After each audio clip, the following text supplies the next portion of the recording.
And Hello, everyone, and welcome to a New Year's edition. Well, it's kind of late for New Year's, but that's pretty much on brand for us at this point. Of the Toonami Squad Sessions podcast. I will be your host today, Sam or SZ Universe. Today we will be going over. We are going over the top. Sorry. We will be talking Toonami's 2025, and then we will be going over Primal alongside our most anticipated shows of this year, along with our top 5 favorite shows of 2025. With me today, I have Sam 2. you bastard, you took the mic from me. I'm gonna kill you after this. Silver Absolution.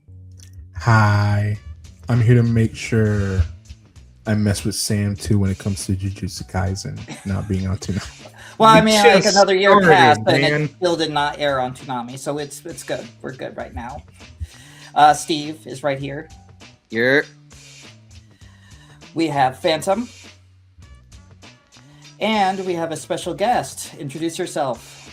Hi, it's Kuro from Toonami Faithful Podcast. Pleasure to be here with you guys. Thank you for joining us. So, we will not be talking about what we have been watching. Instead, we're going to go straight into Toonami's 2025. And to kick off the beginning of 2025, I do want to talk briefly about their 2024, which I thought was a pretty strong year for them. They had a lot of premieres happening that year. Maybe not all of them were really good, but they had a lot of premieres that were going on this year, or in 2024. So, unfortunately, that was not the case at the start of It's 2025. nothing. It's a whole lot of nothing because the beginning parts of the year were rough, to say the least. Not a lot happened at the beginning of the year. There was an Uzumaki marathon in January, and then somewhere in mid-January, Naruto and Sailor Moon came to the proper block at 2:30 and 3 respectively. The only new shows that would be premiering on Toonami would be Mashal, and for some reason they were still rerunning Invincible Fight Girl. Okay. Then by late February, they made an announcement that nobody was happy with, and that would be Fooly Cooly Grunge would be rerunning on the block, at the top of the block too. And I guess because they heard a lot of complaints about that, they would later, a week later, go on and make an announcement saying, okay, here's the schedule. We're still running Fooly Cooly Grunge, but we're also going to be running this new show that's airing on Adult Swim right now called Common Side Effects. And then the rest of that would be their February to early to late March-ish, because Shoegaze would also be replacing Grunge after the 3 weeks. Then, for the first new premiere for Toonami would be Lazarus, the new show from Shinichiro Watanabe. Just so the audience knows, we will be going over our thoughts on these shows and the block as a whole for last year once I'm done recapping everything. Then also in April, we got a little special music video / short film from Ginger Root, Shinbangumi. It aired in Sailor Moon's time slot at 3 a.m. It was a pretty cool thing that they did. Then, in May, after Common Side Effects and Blue Exorcist Season 1 were wrapping up, we got a big bombshell news, is that one, Blue Exorcist would be continuing into the Kyoto Saga, marking the first time that arc has aired on Toonami. Then, we would get Bleach, Thousand Year Blood War, marking its debut on the block after being on Hulu for a few years, which is pretty cool. It was a pretty big announcement for them at that time. But that wouldn't be the only big news that they would be getting, because on June 14th, they premiered Dragon Ball Daima, a new Dragon Ball show, and the last Dragon Ball show Akira Toriyama would be working on. Then in July, we had a couple marathons. One was My Adventures with Superman, mostly to tie into the James Gunn Superman movie. Then we had a subtitled Lazarus Marathon. And the good times kept rolling as Don Da Don Season 1 premiered on July 26th.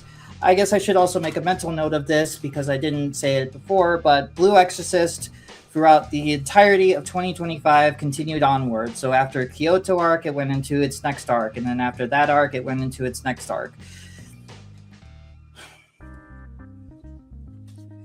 So that's what happened after Kyoto Saga ended. After it ended, Blue Exorcist Season 3 aired. And that would be the lineup until Don Da Don ended in late October. We got another Uzumaki Marathon on Halloween. Then following that, we had a Blue Exorcist premiere on November 8th alongside Marshall Season 2. For the extra hour, they aired basically a marathon of Fooly Cooly Shoegaze for the daylight savings time. And then towards the end of the year, they made the announcement that Bleach, the 1,000-Year Blood War arc would be going into its third season. With that third season, it basically would mean that the show would be continuing onwards until it ran out of episodes. And then by the end of the year, we got a Don Da Don marathon with a short sneak peek of Season 2. Then at the beginning of this year, we had Zom 100 returning to the block. Woo! Yep. Yeah, I think that's it. I think that's Are you it. forgetting? Are you forgetting something? No, I'm pretty sure that's it. I'm pretty sure that's all that. I think that's everything. Yeah. Mhm. Yeah. Wow. And then we got the recent announcement that Primal Season 3 would be encoring on Toonami at midnight. So if you missed the premieres on Sundays, you can check them out this Saturday, so tomorrow. As we record this is on a Friday. It'll be out tomorrow on Toonami at midnight. And that is basically Toonami's 2025 as a whole. I think it was a pretty good year, despite the very rough start of the year. I concur. I think it was a great year. I literally Totally. said it like when we were talking Don, but it's just so wild how we literally started the year from It's So Over, and within like the span of like a few weeks, we went from It's So Over to We're So Back. It was a Like- very exciting time because Yeah, I think the bombshell announcement of them saying, "Hey, we got Bleach, 1,000-Year Blood War." That's a, like, regardless of how you feel about Bleach as a whole, I think that's a really big deal for Adult Swim to be making an announcement like that, because there was like an odd and possibility of that show never showing up. So it's like really cool that they were able to make that happen. And it's also a furthering commitment that Adult Swim still wants to support Toonami as best as it can. Yeah. Yeah, absolutely. I Like will this year say- was one of the stronger, like this year in a while, I'd say, for Toonami that we've had. Like I still said- think 2024 was a stronger year because I there was disagree. just, yeah. no, because I did like a lot that was happening, and also there was just a lot happening. We got more Demon Slayer. There were the originals that premiered. I'm not saying everything that aired that year was great because it was not. That was not true at all. But what I'm saying is that we had constantly new things happening all the time. But I felt will, like there was a lot of repeats. Like they replayed Ninja Kamui, they replayed Zom 100. Mhm. Then we were getting replays of DBZ Kai and replays of what was playing on the last part of the special Toonami Friday. I forget what they had the Rewind. The rewind. rewind. And I mean, I loved having Sailor Moon back on the block, but it's not new. So like I felt like 2024 was really weak as a year compared to 2025. Like it did, you're right. It started out from that same legacy of weak, and then by May everything was picking up, and then for the rest of the year, we just kept getting new stuff in this year. So Yeah. I would argue, personally, 2025 was a better year for Toonami. We got a lot more variety, a lot fewer reruns, on top of having 2 Adult Swim, more or less, originals, you know, which is pretty good. I guess I'm technically counting Common Side Effects as an Adult Swim original. It is. Yeah. It reran on Toonami. It wasn't a premiere for the block because the show had been airing for about, I want to say, 5 weeks at that point. Yeah. It counts. It doesn't matter. It counts. Yeah. I'm gonna count. I mean, wanna it's add on- like, let me be clear here. I'll I take love the win. Common Side Effects because it was a great show, and I think it was a great fit for Toonami to air. Hey, it's getting a second season. Yeah, and I'm really excited for that, and I hope they do more, like, I still want it to air on Adult Swim proper, but if they can do what they're doing with Primal right now and, you know, have it be like every Sunday night it premieres at 11:30, and then if you missed an episode, you can watch it on Toonami. That's actually a very good and smart way of doing that. Yeah, and I do want to add on to this year that we had our first rebrands in what? Oh yeah, yeah. I It's that forgot to. too. I forgot to mention that because I the was same. literally like, hallelujah. I was like, I forgot about that because the same night that Dandadan season 1 premiered, Yes, we rebranded they that had night. they rebranded, which was surprising. They Caught us They off have not- guard. they have not rebranded since 2022, making it Thank the God. longest stretch of time that they've had a same look. I'm so happy I got my job back. So happy. Yeah, because I took it, and now I'm on vacation. Get ready not for another really. 4 year. Okay, yeah, I do the schedules, and I also do the bumpers, but still, like, It feels more balanced. you could have now, your I you will could have say your that. job back Perfectly now. balanced, as all things should be. Also, you were saying 2 Adult Swim originals. I was like, yeah, one of them was Common Side Effects, and the other one is the second worst anime of 2025, Oh apparently. my There, God. mate. On the Anime News Network once again. Lazarus, great time. I found it to be a really great. I mean, not really great, but a good time. Yeah. I think, As yeah, I think like, Lazarus, despite its issues, is still a very good show. I can totally understand if people didn't vibe with it, because I think it's a vibe-heavy show. But I really dug it. I like the lax attitude of it, and when it got hectic, it was really cool. I really do think for like a science fiction show, unlike Cowboy Bebop, which relishes more into its fiction rather than the science, Mm-hmm. this was a good use of sci-fi. But I will admit is that it did need to be longer. It was too short by being 13 episodes long. It felt rushed by the end. But I think for what Watanabe wanted to accomplish with Lazarus, I think he managed to do that with flying colors. At least I think so. It's not going to replace Cowboy Bebop, obviously, but it was never trying to do that in the first. it's not Exactly, Bebop like- 2, 0 out of Yeah, 10. I was gonna say, like, if you went to Lazarus with the expectations that it was going to be Bebop 2.0, that's on you, because it was never going to be Bebop 2.0. No, you see that. No, I don't blame the audience in this case, because when Adult Swim tries to promote it Oh yeah. Oh, yeah. from the creator of Cowboy Bebop and use music that makes you think Cowboy Bebop, you're gonna make people think, oh, it's Well, just like it was Bebop? also when the show premiered, they had a special intro, and Tom literally said, "If you like Cowboy Bebop, this will be up your alley." I completely missed that. No, I Yeah. remember Actually. that. It, I don't even I- remember that. It's worse. Yeah. I Yeah, got I you. I got feel you like that's because I setting up the record all wrong these. expectations for what the show is, though. It's like if you're comparing it to Cowboy Bebop, I really wouldn't compare it to Cowboy Bebop. I probably would more compare it to something like Carol and Tuesday or Yeah. Terror and See, Resonance. that's more fair. Because those shows are a lot different. Carol and Tuesday is also kind of sci-fi, but it's not really leaning into like science fiction in that way. It's more slice of life and more trying to hone relationships in. Whereas Lazarus is using science fiction in a way where it's kind of like the setting is the story. Well, it's modern. It's very relevant to a lot of current issues that viewers would be able to relate to, talking Yep. about aspects of healthcare that are real. There are real dangers, you know. There's an element of like it was a very mature show. It wasn't meant to be the same style of this like action animation. It was meant to be a story.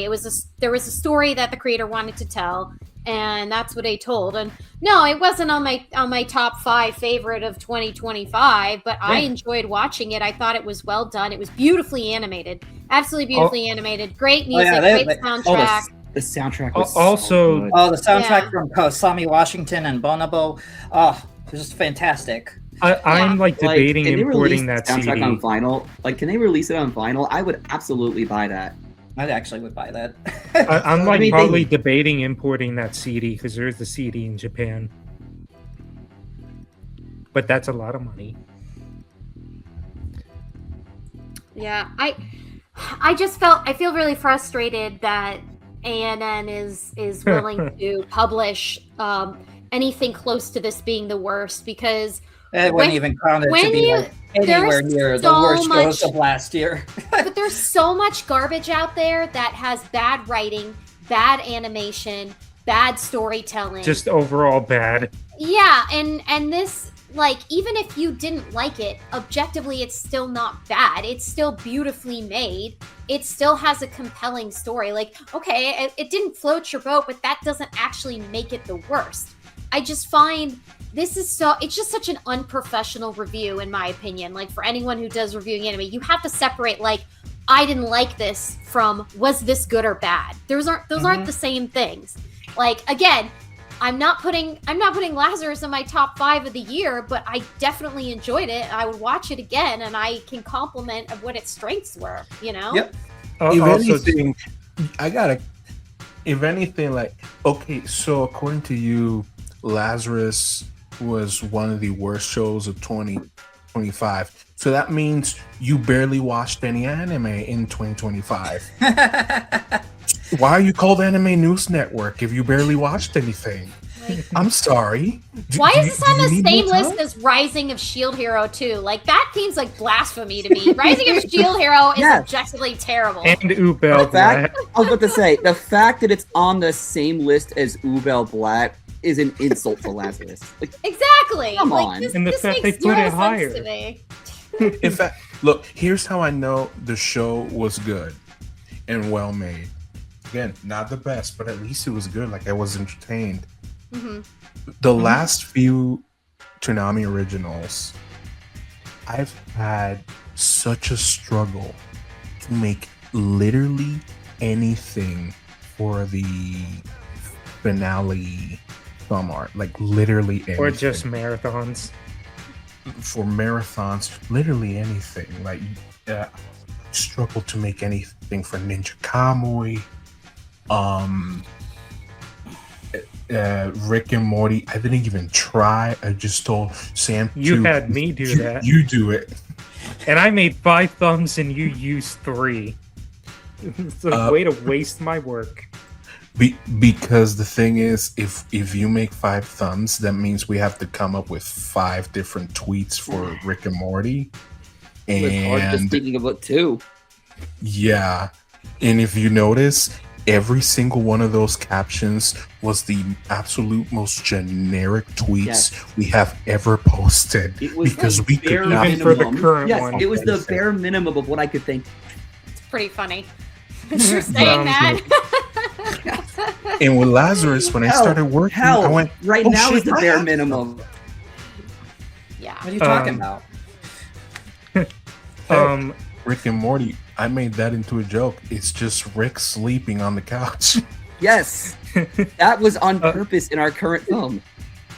What was I going to say? But yeah, that was another thing I wanted to compliment Lazarus on, because at the time we had severe burnout from the letdown that the previous originals had given us. Like, Uzumaki hurt me so bad that I literally just freaking ranted. Like, I still like Uzumaki, but I will admit, like, that show, for as long as that show took to come out, it did not live up to the expectations most had for it. just like Absolutely not. another show that we're probably gonna see soon, but I won't say that. Yeah, so like when Lazarus was on its way out, I was literally like I put my foot down. I'm like, I'm not trusting this trailer. I'm not trusting like anything. I'm not even trusting episode 1 or 2. I'm gonna wait until like the whole show or like over half the show is done and before I say something, because that's how I got burned the previous few times. And I think what caught me off guard was for the previous Toonami originals, they had this tradition of having the trailers be like the first 5 episodes, which lull you into a sense of like like a false sense of security. But then I noticed on like episode 11, I think, of Lazarus, there was footage from the trailers there, and I'm like, holy shit, they actually used late episodes in the trailers. I think, okay, you know what, all right, I'll admit it, it's a pretty good show. It was like once I saw like footage from the trailers used in like the last like 2 episodes, that's when I was immediately like, okay, you know what, all right, I got it, good show. Yeah, I mean, like, I do think Lazarus still is rushed by its end. I think 13. Sure. It's one of those things where I feel like I'll it agree. needed to be 2 cores. It needed to be a 24 or 26 episode series. But I guess And that's a budget issue more than anything. That's yeah, not a I mean, creator like, issue. but I mean, like, this is like originally it was supposed to go to HBO Max, and then the whole Discovery thing happened, and Adult Swim came in to save the day. But it's like, well, if Adult Swim's coming in to fund this, you figure that they would be like, well, Watanabe-san, would you like more than 13 episodes? He It probably Doesn't regretted stop choice. them from getting Sentai on the dub again. I mean, they're cheap. I will mean, say this. it I will was say better this. than though, Ninja Kamui. this is probably one of my favorite Sentai dubs because there is a lot of effort put into the cast and acting, and it's actually a very solid dub from them. Mhm. It's a great effort from them. So good job. You know what Well- else I was happy to see in 2025 is finally continuing Blue Exorcist from Kyoto Yes. Saga Mhm. to Illuminati to the currently airing one, which Beyond is the Snow. Beyond the Snow, or as I like to Snow. call it, Yukio's Downward Spiral. yeah. Man, you would Just think crash that out. Beyond the Snow was like a Sure arc, but Sure is like only the beginning parts The first of that half. arc. Yes, Yeah. the first half. It's just I saw Kyoto like way back, and I loved it so much because it was like, oh, this story goes on, and it's not the crap that I saw that was made up from the end of season 1. Like, no, none of that's canon. Erase it all from your memory. It never happened. Here's the real story, and we get to keep going. And then we kept getting the other 3 seasons. Like, what an absolute joy that was. It was Yeah. so fun watching it, seeing people react. It was great. It was an great absolute addition. joy for This would most actually people. mark for me because I never saw anything beyond season 1 when it first premiered. Mhm. So for me, this was all brand new to me because I never checked out Kyoto when it was on Hulu, and then I never saw the other seasons. So we this know was an Saint- interesting experience because it's been a show of highs and lows. I thought season 2 was a fine continuation of season 1, at least the good parts of season 1. And then season 3, I didn't like that at all. your favorite season, bro, because it focuses on your favorite character. I do like Shima, but actually I fucking hate Shima now. And then your favorite character ever, Izumo. Yay, Izumo! She's had a really nice redemption arc, I gotta say. She's grown as a character. That's so came out of fucking nowhere. I just wanted to say, because I hadn't seen Blue Exorcist at all. It's funny too because I did the tier list a while back, and initially I had Blue Exorcist on my list, but I was like, let me take it off because it's not like I hear much people talk about it. So, and then I was like, I'll get to it one day. And well, hey, there's my one day. It's like Toonami's re-airing it, so I was like, might as well check it out as it was running, and that's how I was watching it, which I liked the canon stuff of season 1, hated the filler. Season 2, Everybody I did. thought season 2 was all right. Season 3, I wanted to freaking die. I will give season 3 credit is that it made me think of Dead Rising. So there's that. Oh, the freaking CG zombies, man! Like, oh, and but then like season 4, like I was actually kind of caught off because I didn't know like It turns into season Resident 4 Evil in season 4. No, I would say it turns more into Silent Hill. It's been really, people have responded very positively to seeing it on Toonami, all 3 of those seasons. Because I'm just like, okay, we're getting a Shura focused season. And I was like, oh wait, well, she's already had her thing. But then you also notice Yukio's kind of going down. I was literally like, bro's entering his Sasuke arc. Yes, he's literally going into his Sasuke arc. I'm just like. To me, this has been like a very interesting thing when it comes to Blue Exorcist, because I actually read, well, not all the manga, but a good portion of the manga, and there's a certain point where I stopped, and we're kind of starting to reach that. So it's going to be very interesting to see how people react to it. Yeah, I mean, I actually did continue with Blue Exorcist when Kyoto Saga dropped on Hulu, so I'm currently all caught up to whatever is aired. But after like getting it after God knows how many years since season 1 aired, but finally getting Kyoto Saga, it was an amazing feeling, really, because how long we waited for any type of continuation for Blue Exorcist on Toonami. Years. You know what? Yeah, it's at years. least a decade for season 2. I mean, Yeah, it was about a decade since they premiered season 1. It premiered in 2024, or it reran in 2024, and the first season aired in 2014. So it was 10 years. God, I was still in high school. Oh God. Yeah, Yeah. I was also still in high school when that aired.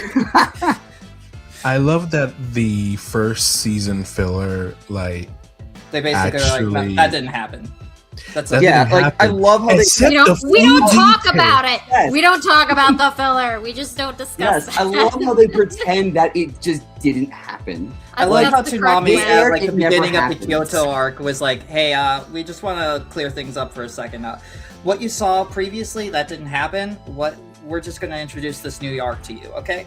Thanks." It was really funny, Yeah, like actually. after episode 16, yeah, that was all crap. I Don't just worry. like that Yeah. was the same week Bleach premiered, and I was hoping they would talk about Bleach, but it's like, no, here's a PSA about Blue Exorcist. I loved telling Sam too. I loved telling you when you got to that point that whatever you're seeing now, don't remember it. It doesn't matter. Like it's just forget what you saw. And we have every reason to think we're gonna get the Blue Knight saga this Oh year. yeah, I think it will. Oh yeah, I think it's a pretty safe bet we're getting Blue Knight Saga. Which Yeah. is just fantastic for continuity, because I feel like the past 5 years there have been a lot of gaps in Toonami being contiguous with subsequent seasons. There's a long gap between them, so having them run right after the other. I mean, partially it's because obviously they had already aired long past on Crunchyroll, so it wasn't quote fresh simuldub, but like honestly it just worked out really beautifully, and I'm just so excited about it. I mean, it wouldn't surprise me if they talked with Aniplex about it being a package deal of sorts. It's like, okay, we'll rerun season 1, and then we'll also Sure. be getting all this other stuff along Yeah. with it. I think that was also like one of the first shows that because it was around that time we were in this drought, and we really Yeah. didn't know what Yes. companies will still work with Toonami, because Crunchyroll was being Crunchyroll. It was like, we know Viz occasionally when they feel like it will have Well, a show Viz for has them. very limited options. Yeah, I know. And well, they actually have a few options now, but yeah. So, and Crunchyroll obviously is Crunchyroll, and Sentai. When do we ever get a Sentai show? I mean, The the last last one we one got was was Made in Abyss. Main yeah. Abyss. God. So Oh, God. literally is like what companies are still willing to work with Toonami? Here comes Aniplex with Demon Slayer and Mashal. Yeah, it was Demon Slayer and Mashal that that were like no, it was Licorice Recoil. That's what It was Licorice Recoil, and then it was Demon Slayer. But the big surprise at like the end of 2024 was, or 2023, was that they got Demon Slayer back with the Mugen Train arc, which was a big surprise because 2023 was a terrible fucking year for Toonami. So having that being like some good news for them, like that's great. But yeah, but I gotta say with like some of the recent Blue Exorcist stuff is it's just like I'm expecting it to go one way and then it swerves me in another because it's like surprisingly we've actually had a down, like a breather. I guess you could say it's a breather season because it's not like there hasn't been any big action, but it's been all like mystery and like trying to find the truth, like Bond working for the like lore building, which is like. I found this way more interesting and I'm more invested in this season than I was with the last one. Yep. And also just like Yukio, it's literally like I keep saying, bro's going into a Sasuke arc. Like I'm expecting him to do that one pose Sasuke did where he puts his hand over his face and he's got that smug look on his face. I'm like waiting for that to happen because I feel like I will say like one thing I'm not really a fan of with this current arc is that I don't like Yukio's characterization. It's kind of an asshole. I don't think anybody likes Yukio right now. I definitely. I'm also just like Rin, brother. Like I know you're not too bright, but like I feel like even you should notice the state your brother's in because he hasn't been good for a while. It's like and he refuses to talk to him. He keeps trying and he refuses to talk to him. Like they should have had a PSA for suicide when they they should. Oh my god, yeah. That was a little intense. And that's like the one regret I have this year. Normally I try to put like a little bit of the PSA, like if it has that type of content. I completely went off my mind. That happened in that episode. So as it aired, I'm like, oh, I should have put out a PSA on the account. That's a big fail on our part. So yeah, that's like that's like the one regret I have. Toonami should have been more conscientious about too. And the other thing that I found so freaking funny was that like they were trying to tease a relationship with Rin and Shiemi. Oh my god, I love those scenes were good. But in my head, I'm like, this is not going to happen. I already know. It's like, this is not going to happen. Yeah, like, this is not yet. It's not going to happen yet. I will die on the hill. It will happen one day. I am like a hardcore Inshallah. yes. So I was literally thinking to myself, this is a shonen series. It was like they're gonna do some sort of cliche to like put a pause on it, and I just find it so funny the way they did it, and because what she did was that Shiemi's so clueless that Izumo gave her a bunch of manga and just like read these. She reads manga and notices the trope. She's like, okay, so it comes like out of nowhere. Where was the season one like past seasons? And I just find it so hilarious that the way they do the trope, the cliche, is because she read manga, saw that they do that in manga, and she's like, okay, I'm gonna do that. That's a nice bit of irony. I think she does inside have feelings for him. It's just she doesn't feel like she's so socially awkward and naive about a lot of things that the best thing for her is just to let's just be friends for now while I figure all this stuff out. She's a teenage girl. She's got to grow up a little bit.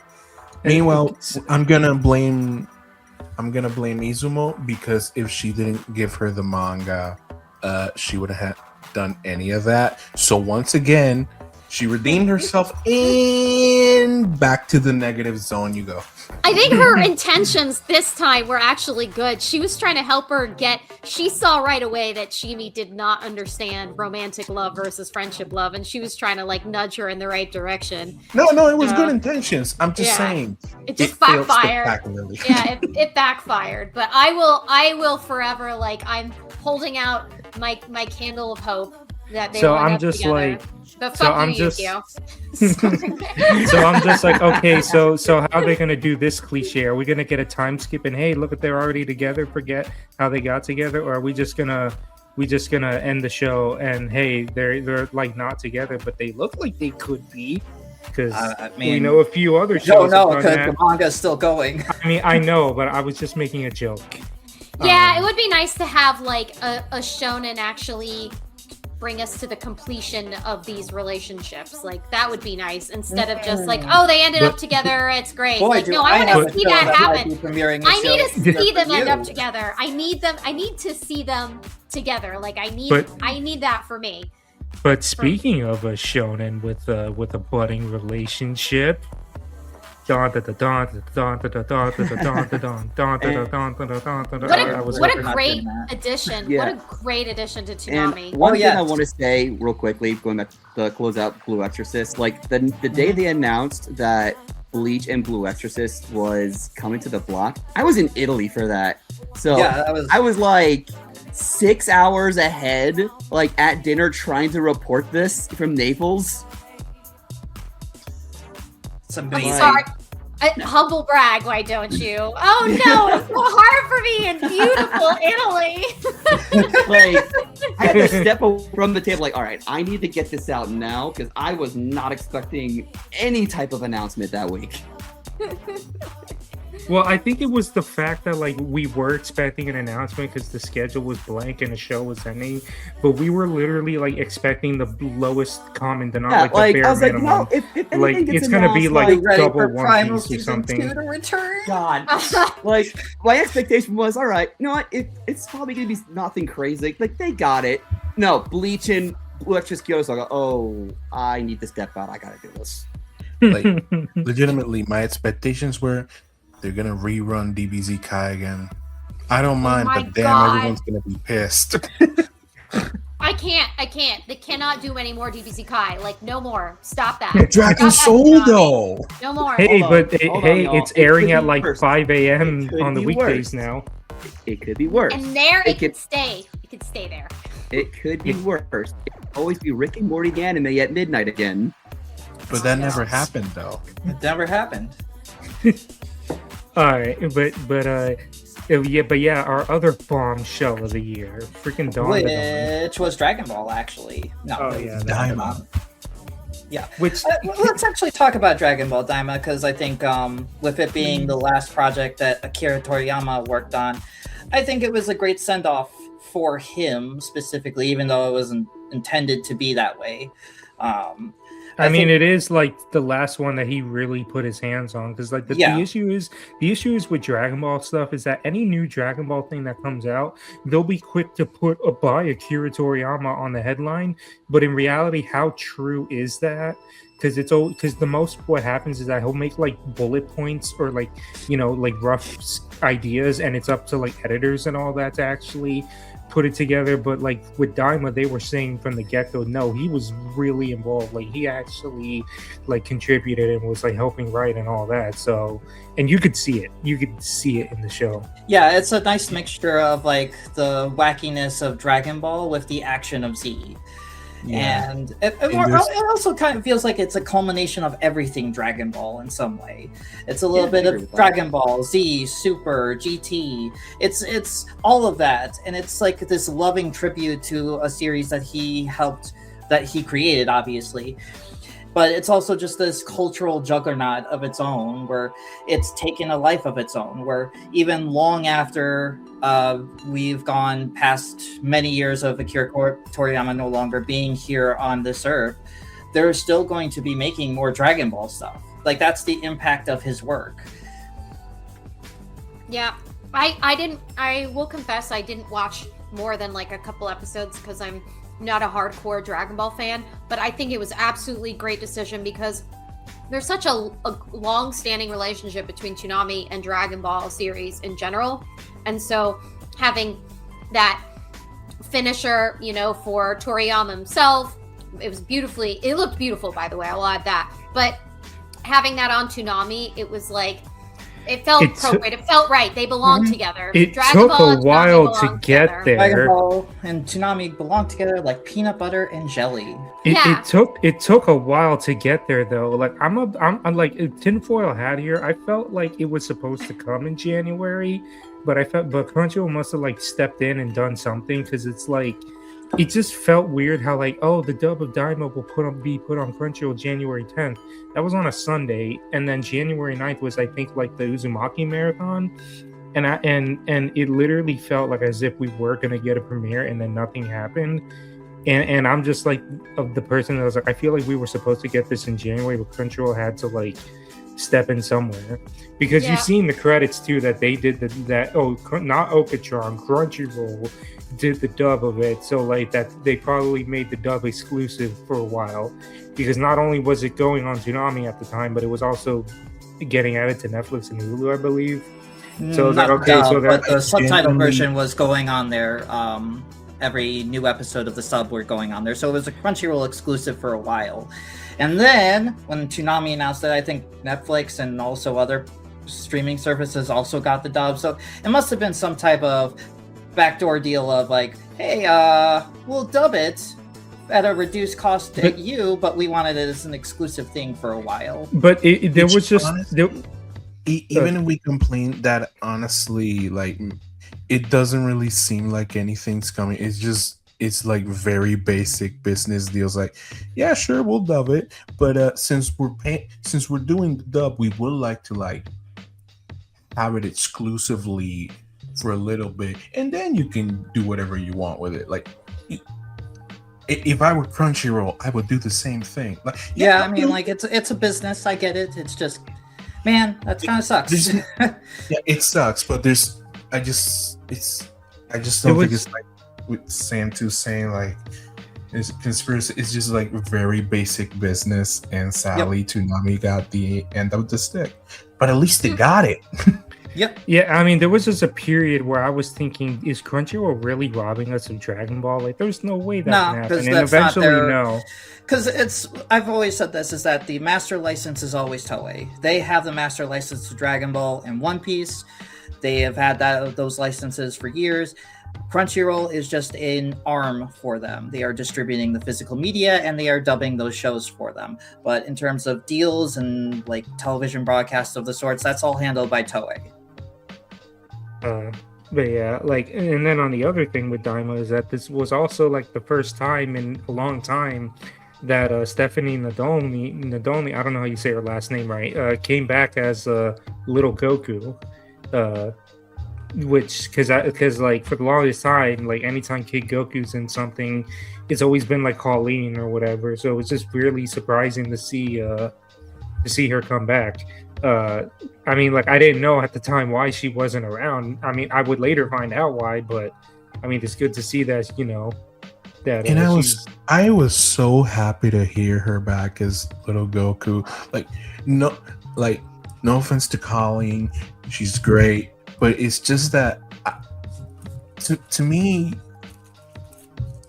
Colleen, that's not Goku. It's a nostalgia factor. Yeah.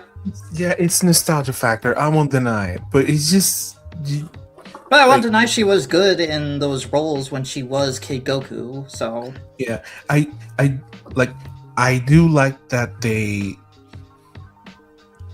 I do like that they put Colleen to do like little Gohan. Like, to me, that made a lot more sense. Oh yeah, I for don't- sure. I don't I like just- the idea of like Kid Goku and a little Goku and little Gohan sounding exactly the same. I've never been a fan of like they do in the original Japanese audio, where Goku, same Gohan, voice and actors. Goten are literally the same. it is Yeah. the same voice actress anyway. But whenever the family's together in a scene, I do have a little bit of trouble like distinguishing between them, even if there are different pitches in the voice. So yeah, I'm just happy that I got the little Goku back, the voice that I do recognize. So at least a win. Yes, I was Well, praying for it. I didn't want Colleen to do Goku because I don't like the idea of Gohan and Goku sounding exactly the same. hmm I just like how, like, when the show was releasing at the time, a lot of people were thinking Gohan was going to show up, and he never did. Yeah, that's Never funny. once. A lot of people thought that, oh, because they're kids again, that Gohan was going to be like the same as he was during Cell. And yet again, he never showed up once. He basically got the launch treatment. Oh god. Because I thought that, okay, he'll appear in the credits at least, even if it's just a still image. Nope, not even that. It's a series where they completely forgot Gohan existed. And just like the other like big bombs, because like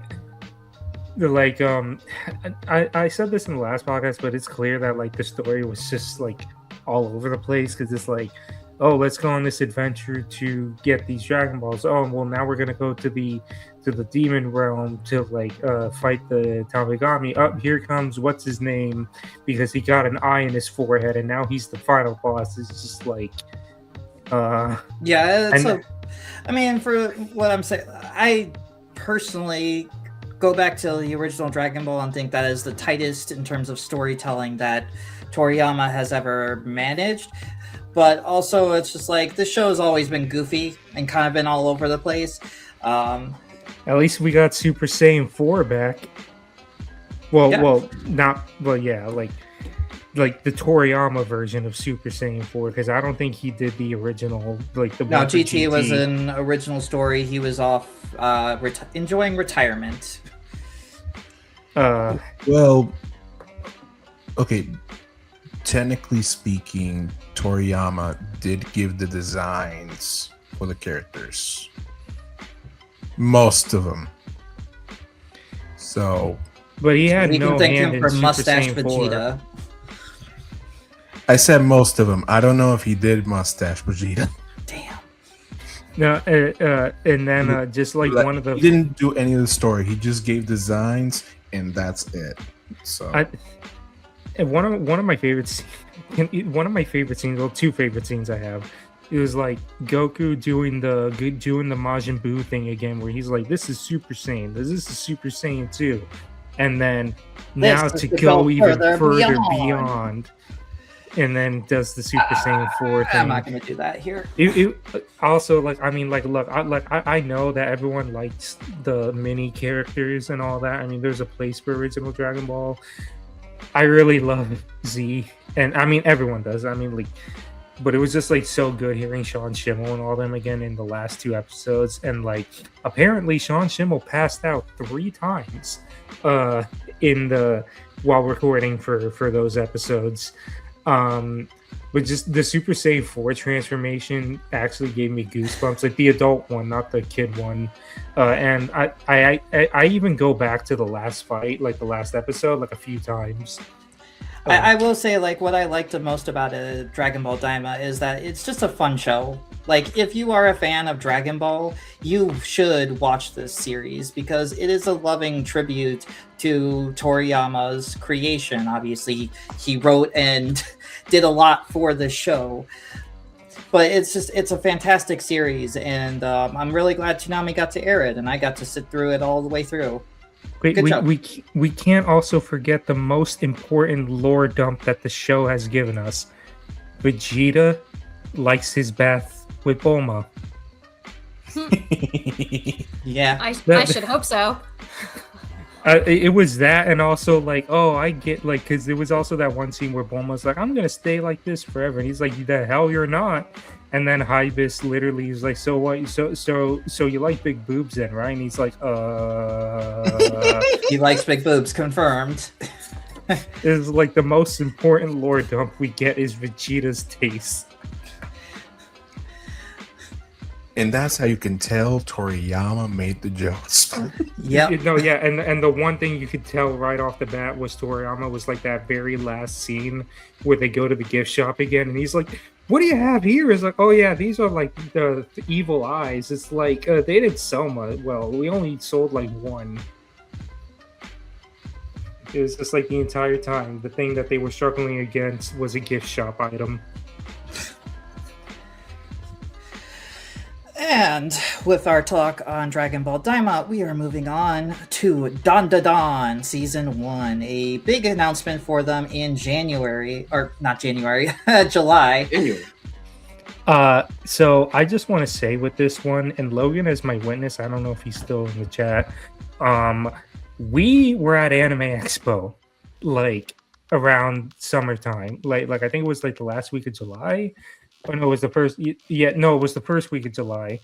We were at Anime Expo, and we were literally thinking, what panels could potentially hold Toonami news? Which we literally ran into duds aside from Viz with the Rooster Fighter stuff. But one panel that I was thinking to Logan, and I told him, he was like, you know what could be a wild card? What about the G Kids panel? They technically have Don to Don. So, like, we went to G Kids panel, and, like, they advertised, oh, yeah, Don to Don, Season 1 Blu-rays out, and a bunch of other things. And we walked away with nothing. And then the next week, Toonami announces Don to Don. And we literally were like, why could you not say this at the panel? Probably Why because couldn't you say this Sunday? probably because it wasn't ink wasn't dry. But also they probably had nothing to do with that deal. It probably was more so that they made a deal directly with MBS Animation. So that was a pretty big deal for them to get Don Don, even though it's not technically very surprising for them because it's the type of show Toonami would air. I mean, it was also surprising because, like, I said this in the other podcast, but like it was like at the time like the first show to do this to where it was being handled directly by MBS and all that, directly by the Japanese licensors. So Don the Don that's not the first time that's happened. Well, okay, I wouldn't say the first time, but definitely like because we had the Sunrise shows with Gundam, and but technically Adult Swim has also done direct deals with Japanese productions before. But technically, it was like a show to where it wasn't being tied down by Netflix or Crunchyroll or even Hulu. Like it was a show to where where it wasn't being tied down by any of these streamers, and you could watch it anywhere. So it was like we've never, at least in recent times, we haven't seen something like this. So what does this mean for Toonami? And well, now we know. Yep, it was a great. Well, I saw Don to Don Season 1 in 2024. I absolutely loved it, and I loved going back and rewatching Season 1. I feel like Season 1, you're going to hear a Fooly Cooly comparison. Much like Fooly Cooly, the more you watch it, the more you're like, oh, this is a very smart show. Yeah, it's funny, it's witty, it's a little bit on the mature side, which is good for the mixed audience that Toonami has.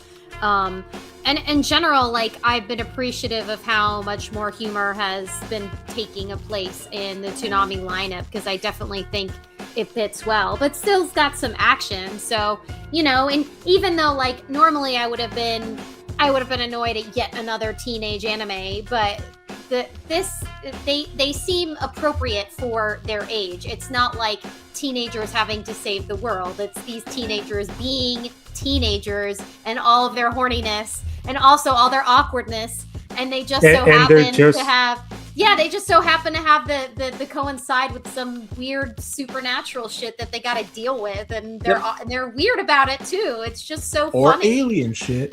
Yeah, it's very funny. I mean, they definitely walked the line a little bit for things that I was, not a little uncomfortable seeing, but overall it's been such a positive addition. It's been really well received as well, and it definitely fits in nicely with like the style of Toonami, that broad kind of edgy mix of action and other things. So it suits this spot on the block. I was glad to see it, and it was a premiere for me. I never seen it before. It's one of those things I wouldn't think to watch if it hadn't come on Toonami, and I'm really glad I did.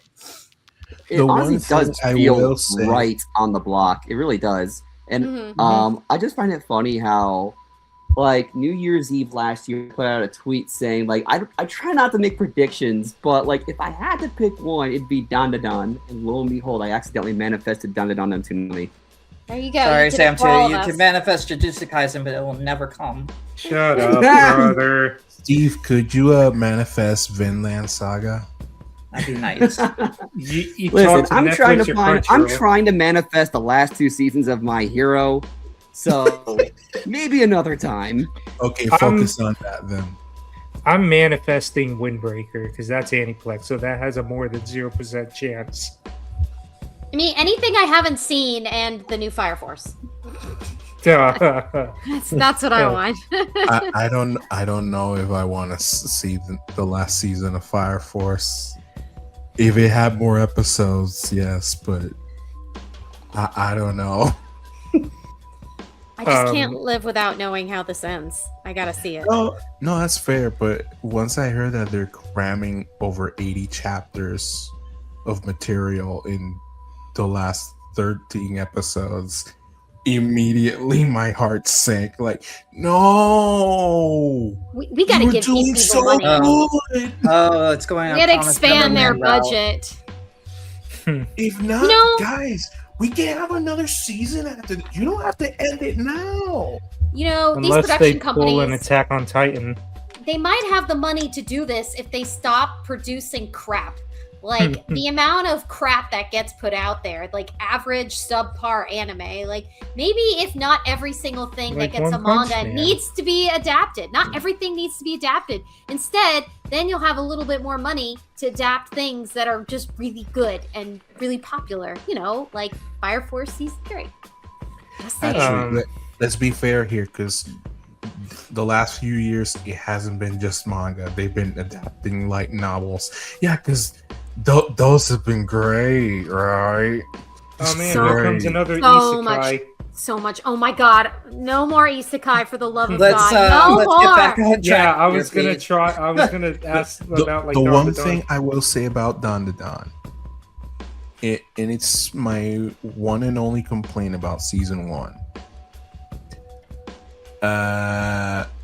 Thankfully, it just came and went. Nothing like SAO, but I don't like the fact that the season starts and ends with sexual assault, or at Yeah. least like Yeah, yeah. like, Criticism, yeah. come on. It's completely unnecessary. It It doesn't is just- actually contribute to the plot. I feel like you could have like delivered the same uneasiness without going there. Like, You're absolutely come correct. on. You're absolutely correct. And I think this is a cultural issue in Japan that they need to address. I'm glad that it's not to the point of SAO, but please no. Yeah. Let's not. I'm really, really tired of it. And of course, it's almost always to a young woman Mm-hmm. because only young women ever have to deal with this problem. Young men never have this problem. And that's complete sarcasm, by the way. And then B, of course, like audiences, like, I'm sorry, but the audience that probably is on there to see these creepy scenes are objectively like very small. I can't imagine that there's a huge appetite for this sort of thing because I've heard nothing but complaints about this particular scene. That's also the other thing. Like, oh, of course, it always has to be a teenager.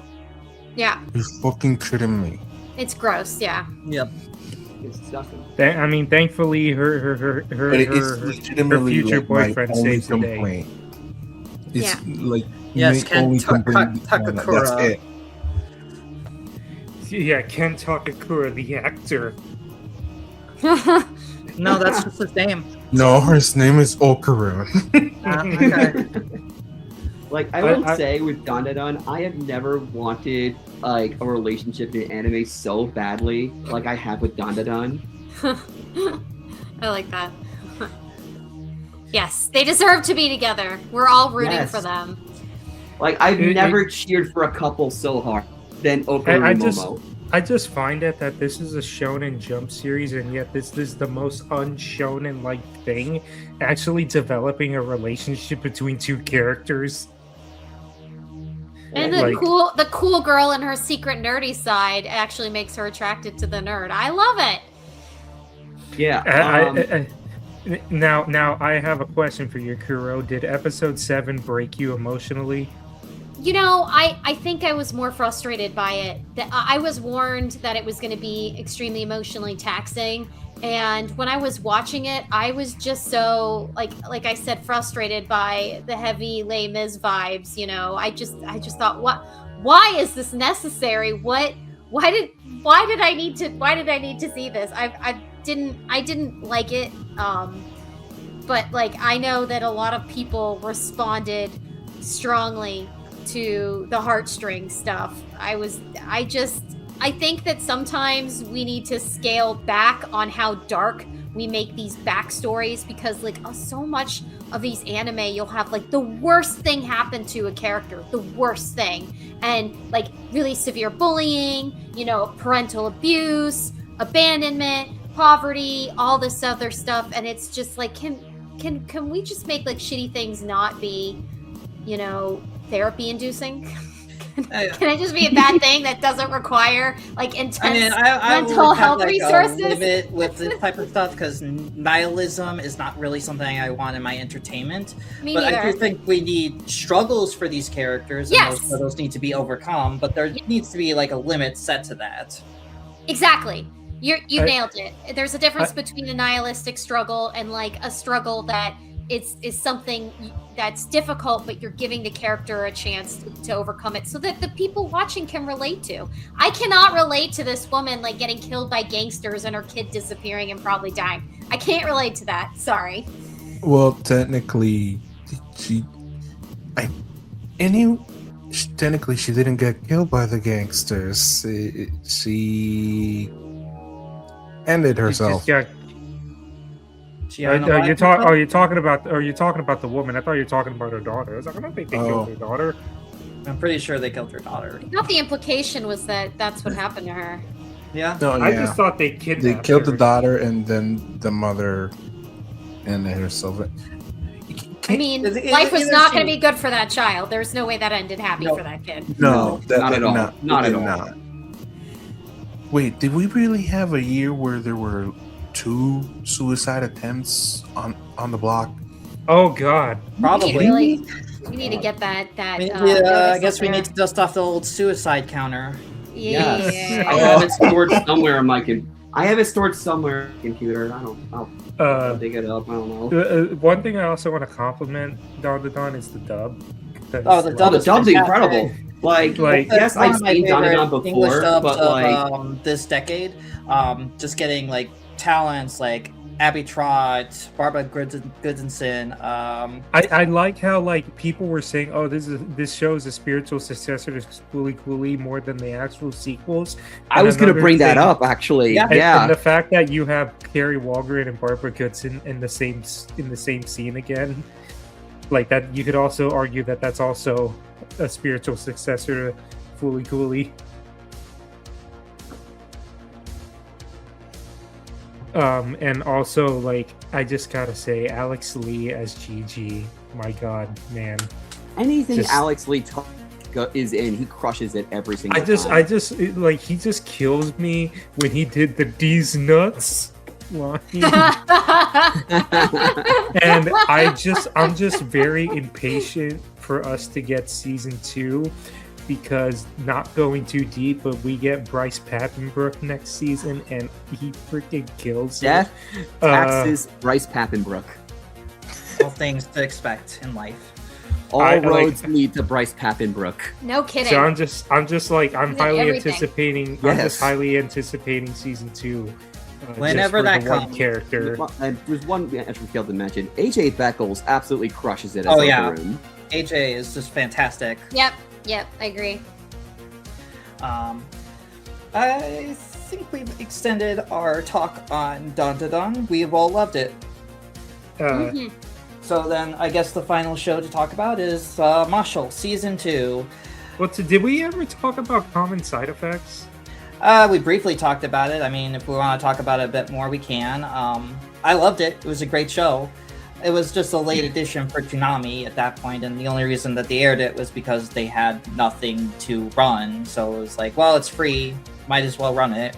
It really invested me way harder than I thought it would. I mean, I saw the Same. first episode. I saw the first episode when they did that live stream, and I was like, okay, this seems pretty interesting. But then, like, the way it just was going about it was just, insane. I also just found it funny how like we have a show about the dangers of pharmaceutical companies, and then here comes a new Toonami original anime about the dangers of pharmaceutical companies. Oh my god, it was fantastic. Like, you don't get more real than that.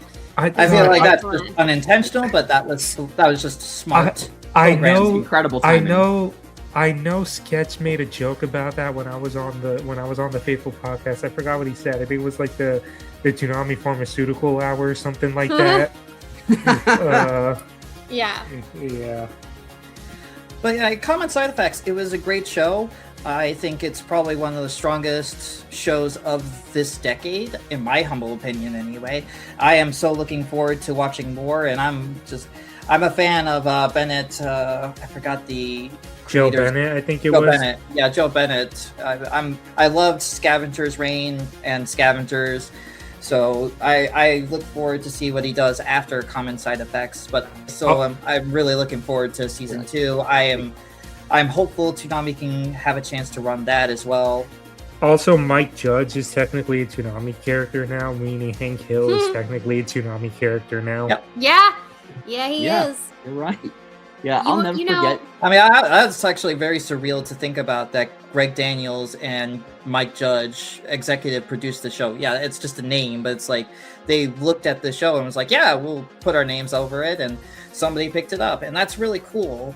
And it's a great drama. I read a few reviews saying like, oh, it's more of like a black comedy, but it's like it didn't really make me laugh, but it did make me have like all these. There were some funny moments. I liked when he went to prison. That was probably like the funniest part in the show.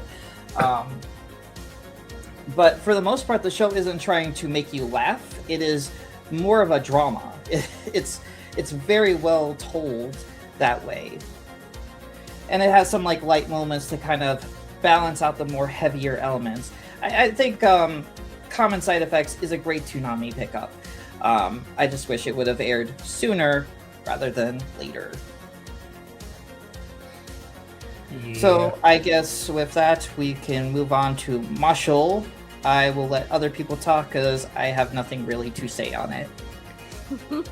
I like Marshall season 2. I'm just like struggling to form opinions because I find Marshall kind of in the same camp as I find Dr. Stone. This is gonna sound weird, but it's like some shows I just watch with my brain off.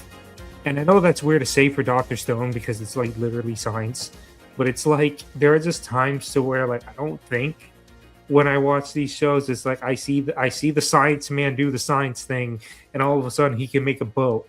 And that's like the same with Marshall. It's like I see the guy who for some reason is like super strong in a world of magic users. It was like, here comes a really dark and powerful mage. How is he gonna win this? Oh, he punches spell away. Look at it go.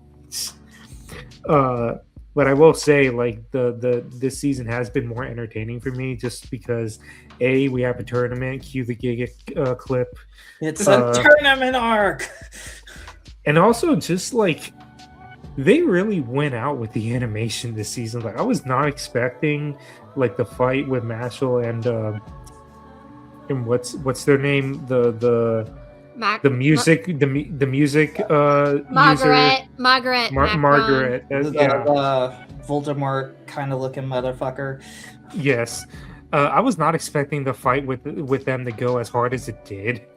And then just to immediately get cut off by like, oh, here's Innocent Zero, and I'm like, because we're still going through it. I'm like, why do I feel like Mark Wahlberg is not making it out of this? And I know his name is Wahlberg, but because of that, all I keep thinking of is Mark Wahlberg. Just Mark Wahlberg, not Donnie Wahlberg. No, I only think of Mark Wahlberg. Remember my boy Donnie.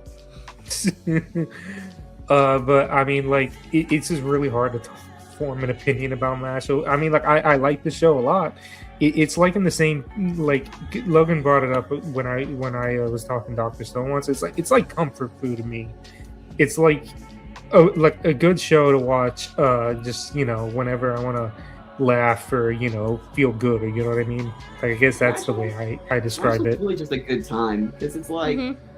you know, it's what's such Yeah, a and it makes me ridiculous- hungry for cream puffs. Yes, that it's just such a ridiculous concept of like here's essentially Saitama and Harry Potter, Mhm. and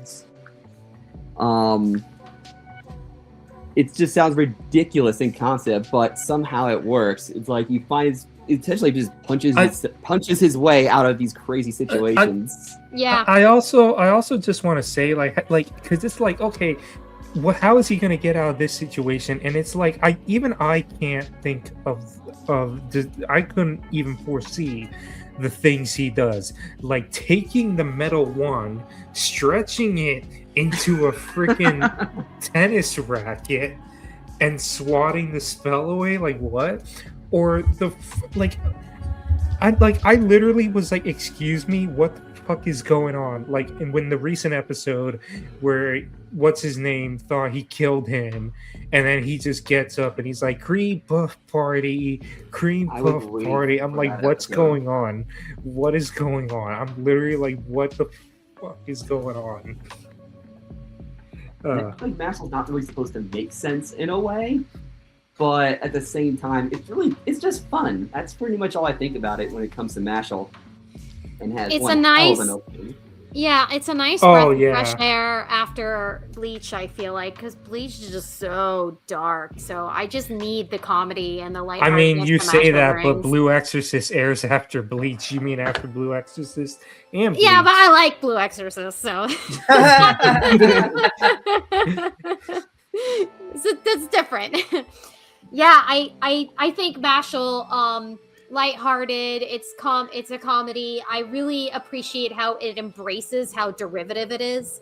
Like it owns that it's not making fun of, but it owns that it's basically kind of stealing from all these other magical school themes and just going with it. And it's how utterly absurd it is, but it owns all of that as well. And I just find that really charming, that aspect of it. You know, you can just watch it, you can laugh, you don't have to like feel upset about anything. You can just enjoy what you're watching, and that's ultimately like what I need. I need that balance in my Toonami night, in my block. I need like a little bit of serious and action and comedy. I need all those things. So I get that. It's a good thing we got Psalm 100 back then. Yeah, and the voice acting for MASH is really great too. Just that Yes. deadpan way he does Again, everything. I love how we Alex go Lee. from like Alex Lee playing Gigi, just over the Mhm. top, crazy over the top personality, to MASH, where it's like deadpan, everything, Yes. one-liners. It's so funny. It's just great. Like he makes that character. It's like a little bit of One Punch Man, but also it's something unique too. So I love it. I'm here for It's it. funny. Like I had a nickname for Mashle and I called it Black Clover, but good. Come on now. Come I on was I like just Black now. Clover. I like, come on. Get ready for the second quote unquote second season to not air on Toonami. Better chances But, for JJK. All right. I think we've extended our thoughts on Mashle, and now we'll go into the next new show, technically new for Toonami, and that is Primal. Primal returns for new episodes. The first episode of season 3 premiered this past Sunday on Adult Swim at 11:30, but Toonami is making sure that you don't miss an episode. So, starting tomorrow, they will be encoring episode 1 of season 3. I had the opportunity to watch all 10 episodes of season 3, and while I won't go into details here, you can read my review on ToonamiSquad.com. I will say I loved season 3. I was not expecting to love season 3 as much as I did, considering that we brought back Spear as a zombie, and I was like, well, how far are they really going to take this concept? And without getting into it, I was amazed at just how much mileage they got out of Primal this go around, and Spear specifically. And you will know more when you continue watching it. I shall leave it to the rest of the panel. Is it still like no dialogue, or are they Yes. adding dialogue? Okay, good, because that was the primary appeal for me. Yeah, the appeal is still the same, so it's still brutal action with Mhm. no dialogue. So Great. if you loved what happened in season 2 and 1, Yes. season 2 had a little bit more dialogue than season 1. But it was also like foreign language, so it wasn't. It was really like a combination of like ancient languages that was Well, like there was common. that one episode, like No, that yeah, one the Primal one-off Theory is like episode. the only spoken episode out of every. My every God, that was episode thus such a far. funny episode. I love It was- that episode. It was such a very big departure for that one, but for me, I really dug Primal season 3. In my review, I did say that it's not as grandiose as season 2 because I think season 2 is just a masterpiece. Is literally one of the best pieces of media that I saw this decade. Yeah, you fought so hard to put it above Samurai Jack and the tier Just the list. emotions that it made me feel, because I feel like for me, objectively, it's just a great piece of art, but also it's just entertainment. It is just fantastic storytelling. It's just wonderfully told.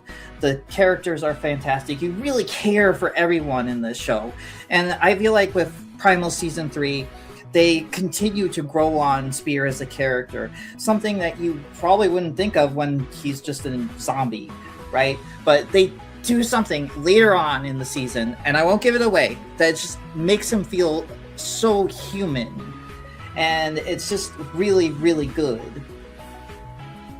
So now here's my real question: do you guys think they're gonna rerun this for an entire year, just like last time? Oh, It's potentially. Oh. I mean, I expect them yes, to. of course they are. That's a silly question. Of course they are.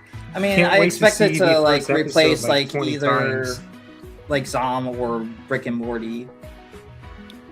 Oh, But Start Primal from episode 1, replacing Rick and Morty the anime. 3 seasons. I would of rather Primal? have that. I'll take it. No, I'll take it. season one. Anything Episode to get Rick one, and like, Morty to get me off the quick- block. Like, just go from season 1, then 2, then 3. Yeah. I'd rather have that than Rick and Morty the anime. But I don't know how many of the panel here saw episode 1. I already So- watched episode 1 when So- we did the whole review process. Steve and I decided to check out the Sunday showing. I was kind of surprised. Like, first off, just initially, like, because after season 2 ended, Gandhi was saying, "Oh, I might take this in an anthology route and all that." And considering season 2 ended with a time skip showing Spear's child, I was thinking, "Oh, if they were to do a third season, it'd probably be with Spear's child." But then here comes that first trailer, and it's like, nah, you thought Spear was dead? Guess what? We're gonna take him out of the grave, and we're gonna bring him back as a zombie. And it's like, okay, it's not like I don't believe it, because I mean the show has shown that there is like a bit of supernatural stuff too. With like, I know there was one episode with like witches in there and all that. So it's Also, like, he's riding a dinosaur. Okay, Yeah. so yeah, we have left reality way far behind here. yeah. So this is a world where Cleopatra is alive and Vikings are alive. Was that supposed to be Cleopatra? I thought that was It's just like supposed to be like some a type of, not like a some not type of Cleopatra. queen dictator-ish character? Yeah. And Vikings. But yeah, so first off, like I'm not gonna get too into it because Toonami hasn't aired it, so I'll go off like Toonami runs. But like, first episode left me with a ton of questions. Like, A, like how did we end up in this situation? Like, and B, like why? Like how did we end up in this situation so bad that we need to unalive Spear essentially? Which I mean, I'm pretty sure would get answered. Like, I'm not, like. And then B, like, you unalive Spear, Undead to- Spear. yeah, and I can't and myself. immediately he just is like wondering, why am I here? Like, that's the vibe I got from it, at least. And I'm interested to see where it goes, because like it's weird. It's like he can't remember, but like slowly remembering stuff. So I'm just curious to see how that unfolds. That's really the best I can say right now because I only just saw the first episode. Steve, I know you saw it too. Like Yeah. we saw it together. I don't have much to say because I know going into it, I'm like they're taking the zombie approach, like how is it gonna work after the events of season 2. And I like what I've seen so far. I mean, I've got questions about it, and yeah, I don't really have much since we still have I can't really say much about it at the minute since it hasn't aired on Toonami, but I like where it's going. Kuro, did you end up checking out the Sunday showing, or are you waiting for? I Toonami? haven't. No, I didn't. I didn't watch it. I'm waiting for Toonami, and I'm just glad that that they managed to turn around a season 3 so quickly. I feel like for anything Tartakovsky, it's like it could be a 5 to 15 year wait.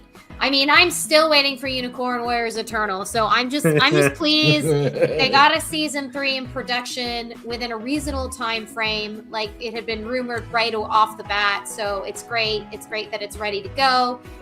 It's great that it'll be on Toonami at all. I'm not surprised it's not premiering, but I expected that to be the case because that was the case previously. So it's exciting and I'm looking forward to it. It's a very stylized, intense show and it's just got such a brand of its own, and I love the direction it's taken with the animation. I've praised this in the past that the biggest appeal to me is that it's very low on dialogue and it gives a chance to showcase all these other elements with like other types of media.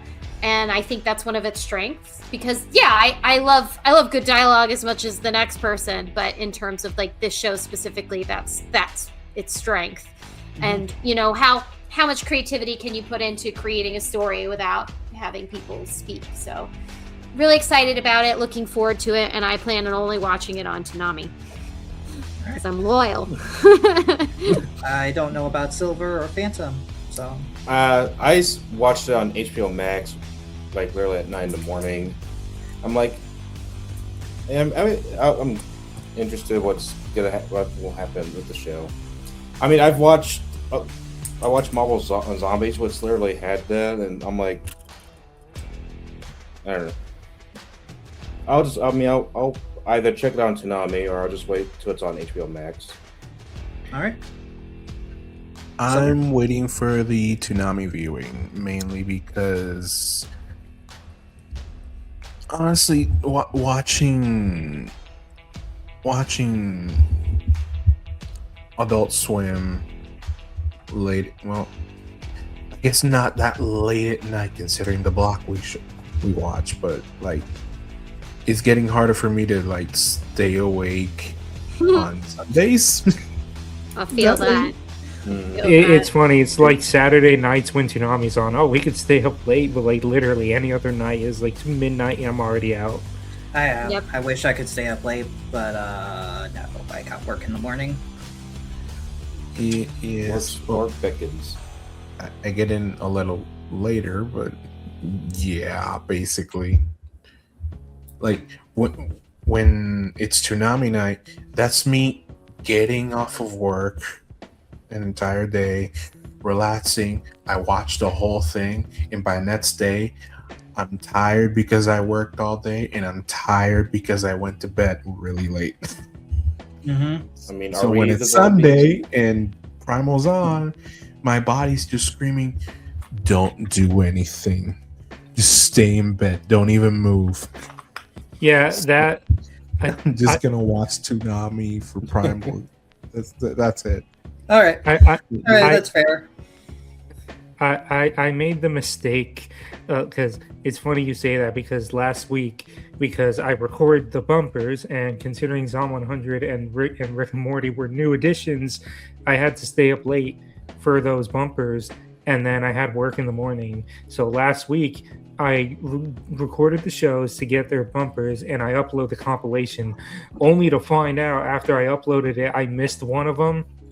And I was like, it's 4:30 a.m. I got to get up in a few hours. It's like I'm going to bed, and then I realized, oh shit, I I gotta get back on the computer, re-record that because I deleted my old file just to re-upload it for the one piece I missed, and I'm just like, I hate myself.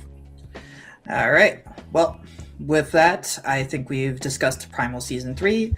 If you have not seen Primal Season 3 and are behind, or you were waiting for Toonami to run it, well, check it out. It's premiering tomorrow night at midnight.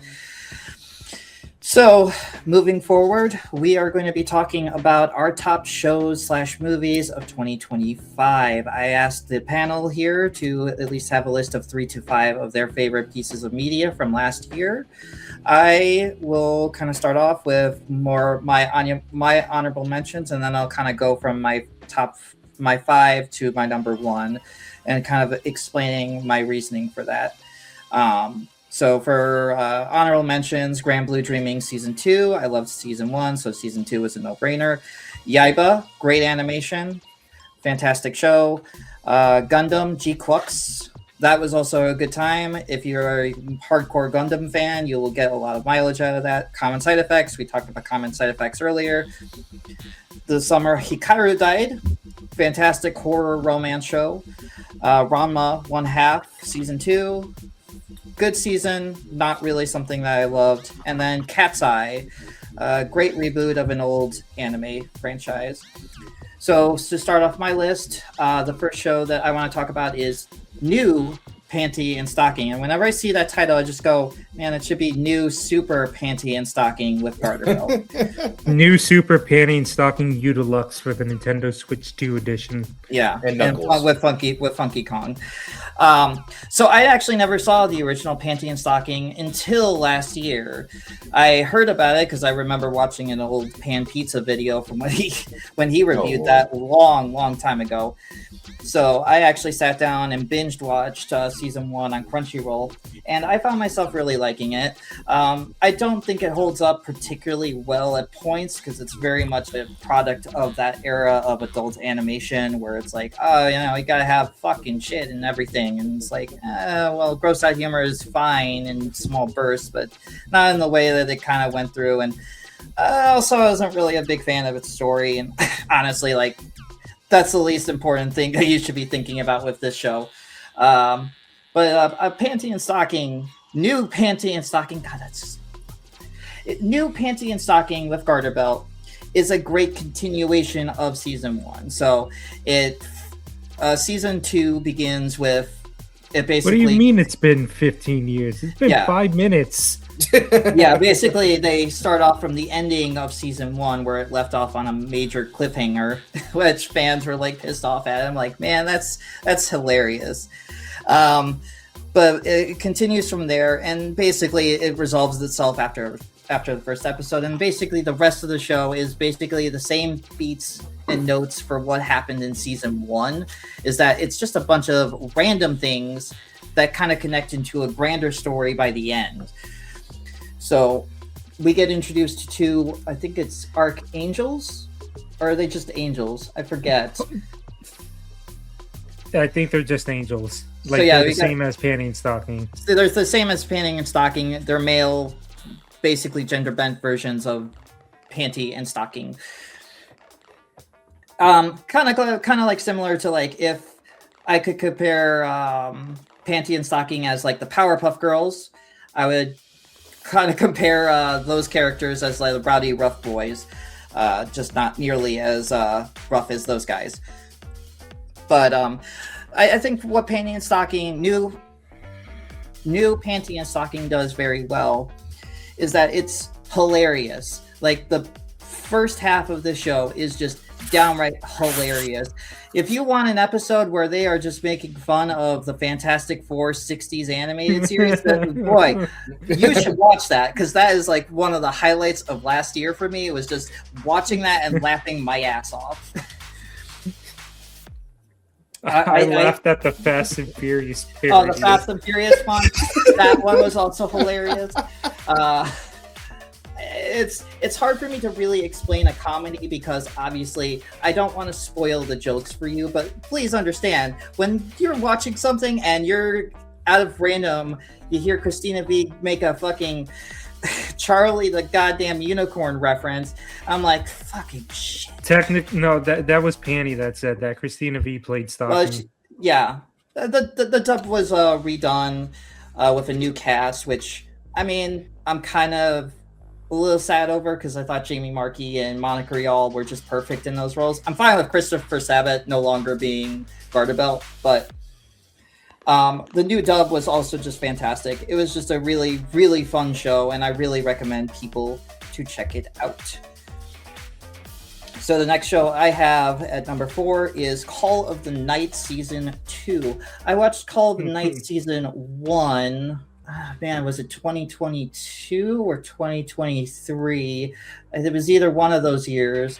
And I think it was in a group chat with Laser and Sketch. Might be misremembering some of that. But I remember really liking Season 1. It was years later, obviously, when this season came out. So I decided to jump into Season 2 because I knew nothing about the manga. I never read the manga. And then just right this year, I thought, wow, this is a really strong show that has all these like emotions like baked into it. So basically, Call of the Night, it follows a kid named Ko trying to fall in love with a vampire named Nazuna. And the second season more deeply follows the detective that was introduced in season 1 and her connection with vampires. It's so good. It's like probably one of like those shows that slowly unravels over the course of 12 episodes, and it's just it builds and builds and builds, and then it gets to like its final moments, and it's just so satisfying to get to the final scene of season 2. Reading parts of the manga, though, I will say that they were very smart to get rid of some things that were in the manga. So there's character in the manga that's basically not in the anime at all. I mean, she's in the anime, but she doesn't have a particularly major role.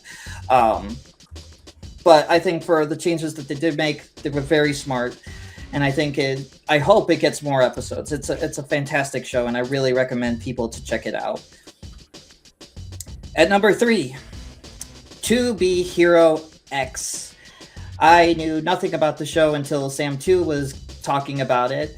So I checked it out on a whim, and I really, really loved it. I think for me, it is the case of watching it week to week as it's coming out and seeing those bombshell of the early episodes hit in a way where no show has hit me in like a while, where it's like, oh my god, that I did not expect that to happen. I didn't expect this to happen. And it's just that guttural punch of just, oh my god, this is getting intense. There's like a really emotional scene here. Excuse me. I think for me, the reason why I have it at number 3 and not anywhere higher is that I do think watching it week to week was also a crutch in a way, because by the time that you reach the middle portions of the show, I do think it kind of dragged on a bit. Overall, though, it was a fantastic series. I really recommend people to check out To Be Hero X. It was one of my favorite shows of last year. At number 2, this isn't an anime, but it was a fantastic show when I watched it. It's Alien Earth, which aired on Hulu, and it is fan-fucking-tastic. Oh my god. So the basic premise of this show is basically a group of kids are basically their souls are transferred into sentient bodies. And essentially, it's kind of taking place in the same universe as the Alien universe, obviously, because of Alien in the title. Without giving it away, you do see xenomorphs. But what I love about this show is that it's not just xenomorphs. You're seeing like tons of different alien creatures, and the designs of all of them are just so creative and unique. And you can tell they spent a lot of money to make sure that this show looked as great as it is. The acting is phenomenal. The cast is just great.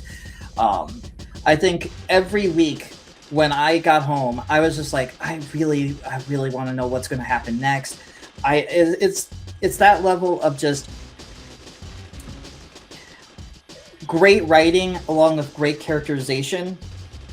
You know, that surprises me a lot. I just want to say I have friends who are big Alien fans, and they did not like the series. They couldn't make it past 3 episodes. So I'm man, really intrigued by the fact that you're praising it so much. Maybe I should go back and give it a second chance, because I stopped after 2 episodes. I think it does. It is a bit slow in the beginning portions of the show, but it does pick up. At least for me, it was a case of, okay, episode 1 and episode 2 were fine, but episode 3 and beyond, I think were just fantastic. And I just love the metaphor of using Peter Pan as like a great culmination of like the rich kid who basically is experimenting on these kids. Like, that's a great allegory to use for that character. It's just a fantastic little mini series, and well, it's not a mini series; it's getting more episodes, and I'm really excited to see where they go from there. So I really loved it. I really recommend people to check out Alien Earth if you have a Hulu subscription. And then at number 1, it should come to no surprise that my favorite show of last year was Dandadan Season 2. Without getting into it, because obviously Season 2 will air sometime this year, when we don't know at the moment.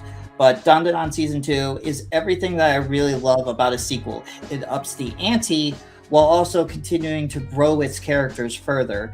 It's continuously building upon the foundations that the first season had, while also just having just fantastic moments that you really get to have a good sense of these characters. I really cared about these characters by the end of the season. And despite it still being kind of weird and all over the place at parts, it still manages to have those strong emotional hooks to keep you invested. I really loved Dandadan that much, and just the way Season 2 ended. It was just, man, so I can't wait till 2027. I really, really want to watch Season 3. So that's my list of my favorite shows of last year. I guess one honorable mention in terms of movies was Superman 2025. That was a pretty fun little movie from James Gunn. I leave it to the panel. I guess we'll start with Sam too. Okay, I got my list right here. Number 5, Togen Anki. Number 4, Togen Anki. Number 3, Togen Anki. Number 2, Togen Anki. Number 1, Togen Anki. Togen Anki, peak freaking fiction of the year, 2025, best anime ever. I'm kidding. It's you know what? I would have said this would have been one of the worst shows, but there was another show worse than that. But no, let me actually get to the real list. So I guess my honorable mentions first. Sakamoto Days, really great series. I kind of put that in the same line as Spy Family, because it's just like, here's a guy that is an assassin and he's also a family man. But yeah, Lazarus, honorable mention because I forgot about Lazarus as an honorable mention too. So yeah, honorable mention for Lazarus. Ranma 1/2, really good. Ruri rocks because I actually kind of enjoyed it, despite the fact that it's literally disguised as a mineralogy PSA. Like it's literally just cute anime girls doing Minecraft. Another one that's kind of spicy, Bullet. It is a Hulu show that is surprisingly by the same studio and team that gave us the #1 Toonami original Ninja Kamui, but this show is actually pretty good. I mean, it still has that jank CG, but it's not trying to be a ninja action show. It's actually Mad Max, and in that case, it works. But yeah, and well, I have this other honorable mention, which it's called "Please Put Them On Takamine-san." It is a romance show. I'm not going to say anything more on it, but I actually like the romance plot. Now on to the actual. It's never getting another sequel because their animators never got paid. But yeah, on to the actual top 5. So at number 5, I have Rascal Does Not Dream of Santa Claus, because literally at the start of 2024, Crunchyroll added Rascal Does Not Dream of Bunny Girl, and I was like, you know what? Let me watch the Rascal series, and I saw the first season. Then it had like a crap ton of movies. It was literally like 3 movies after season 1, and after those third movies, I'm like. What? Why is there a bowl of onions here? And it just so happened that I caught up to the series at the perfect time, because the next installment, Does Not Dream of Santa Claus, would premiere this year, and it is insane. Not like it's just because when it comes to romance shows, it's like, okay, I know that the thing with most romance shows is that, oh, you got the 2 characters that are immediate, that they're gonna be the couple, but here, let's spend like 300 episodes on them. What I like about Rascal is that they actually get together pretty early in the show, and the rest of the show is literally about how this couple deals with like extremely harsh things that are happening in their lives and how they deal with it together, and that literally makes me love the show a lot. And this new installment, they actually graduated high school and they're in college years, and it's just really, it's just insane, just seeing how they interact with like everything that's happening around them. Like, stuff in their lives are actually progressing, but then at the same time, there's these people, because the whole thing is like puberty syndrome, so these people have issues that affect their lives, which one of them kind of hits pretty close to me, which is like not going to get too into it, but like going to a high school or a middle school reunion, and like people still assuming you as an, like stuff like that. Like Rascal, I'm not going to get too into it because I don't want to be here all night, but Rascal Does Not Dream of Santa Claus easily was one of my highlights of the year, and it's actually getting its finale this year, another movie, ironically, but it's unlike Demon Slayer, it's not going to be 3 parts. But yeah, at number 4, I have Gachiakuta. It's I was at the panel for this in Anime Expo, and I wasn't expecting much, but I knew that a lot of people were hyping the show up, so I decided to check out the panel, because hey, the first 2 episodes, and I was blown away by the first 2 episodes, and then I would catch the simulcast, and it's just so insane that like you have a world. I nicknamed it Wall-E the anime, because it's literally like we screwed up Earth and Mother Nature, and now we're just trash planet. And these people have their powers with trash. Like it's literally like, hey, I really love this piece of trash here. Now I'm gonna transform it into a weapon because I love this piece of trash so much. And the other thing that really sticks out about the show is the art style, because the show literally has like such a grunge graffiti vibe going on. Like it has style, and so much style. It's just a real damn shame, because the show is so Toonami coded. Like it is very much like this could have been a Toonami show, but unfortunately the show is owned by that evil orange empire, so good luck seeing it on the block. But like, I just found the world to be very interesting. The way the main character, because like, not to go too much, but the main character essentially gets framed for a crime he didn't commit, and he pretty much has like revenge set in his eyes, and I'm just like, but and it's clear that there's more under the surface about it. So I'm just kind of, and the season finale kind of had a bit of a bombshell, which I want explored, which luckily there is a second season, so we'll get more. But yeah, that Gachiakuta. Number 3, Windbreaker Season 2. I didn't mention this much, but like one of the Windbreaker, I really love the show a lot. Season 1 was last year, but the problem that I had, season 1 is majority spent in one location in a tournament, which I understood, but like at the same time, like I feel like we didn't need all like over half the season spent in one location. And season 2 luckily does a much better job. Like I feel like season 2 does a much better job with the characters and their struggles and all that. And I don't put Windbreaker as like, oh, the best anime ever. I put it in like the same category as I put Zom 100 or Mob Psycho 100, to where like it's a show that hits me on a personal level, because I see myself a tiny bit in the main character, because he's kind of a loner and he has trust issues, and he's just worried about like how everyone thinks about him, and that really kind of hit my soul. And I feel like season 2 did such a much better job with him and the characters than season 1 did. So I would highly recommend checking out Windbreaker, like season 1 and 2. Number 2, My Hero Academia final season. Honestly, because I will admit, like, I was one of those people that just kind of fell off of My Hero for a bit. Like, I wasn't feeling it as much as I was feeling this first few seasons.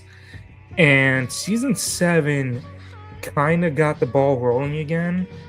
Near the end, it was getting good, but then we get to this final season, and I was just blown away.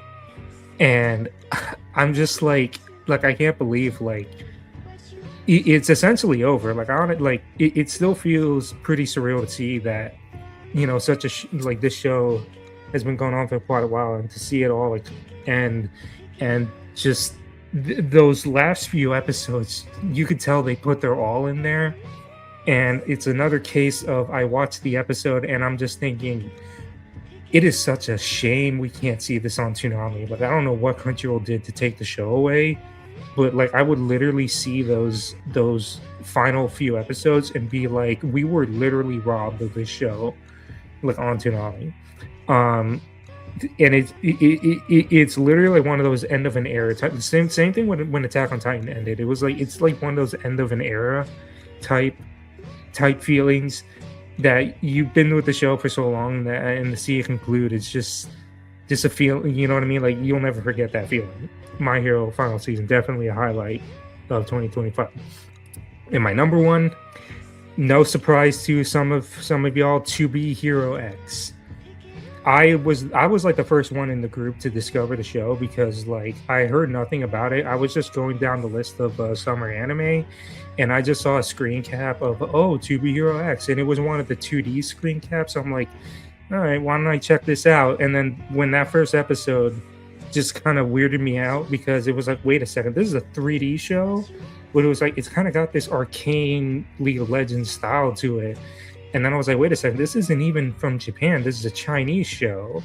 But then, and the first half of the episode, I was feeling uneasy about it. But then the second half immediately picked up like that. And then it ended with such a jaw-dropping cliffhanger that I was literally like, guys, I normally don't do this for a first episode, but y'all got to check out 2BOS. It's like freaking insane. And like the next couple episodes of the show has just been so consistently amazing. And then I agree with Sam on that it does kind of lull in the middle, but near the end it fires on all cylinders. And the one thing that I have to say, because he didn't really mention it, but the animation of the show is so insane, because it is literally mixed media. So like first few episodes are straight up like 3D arcane League of Legends style, but then they'll switch to like this 2D, like amazing 2D like that.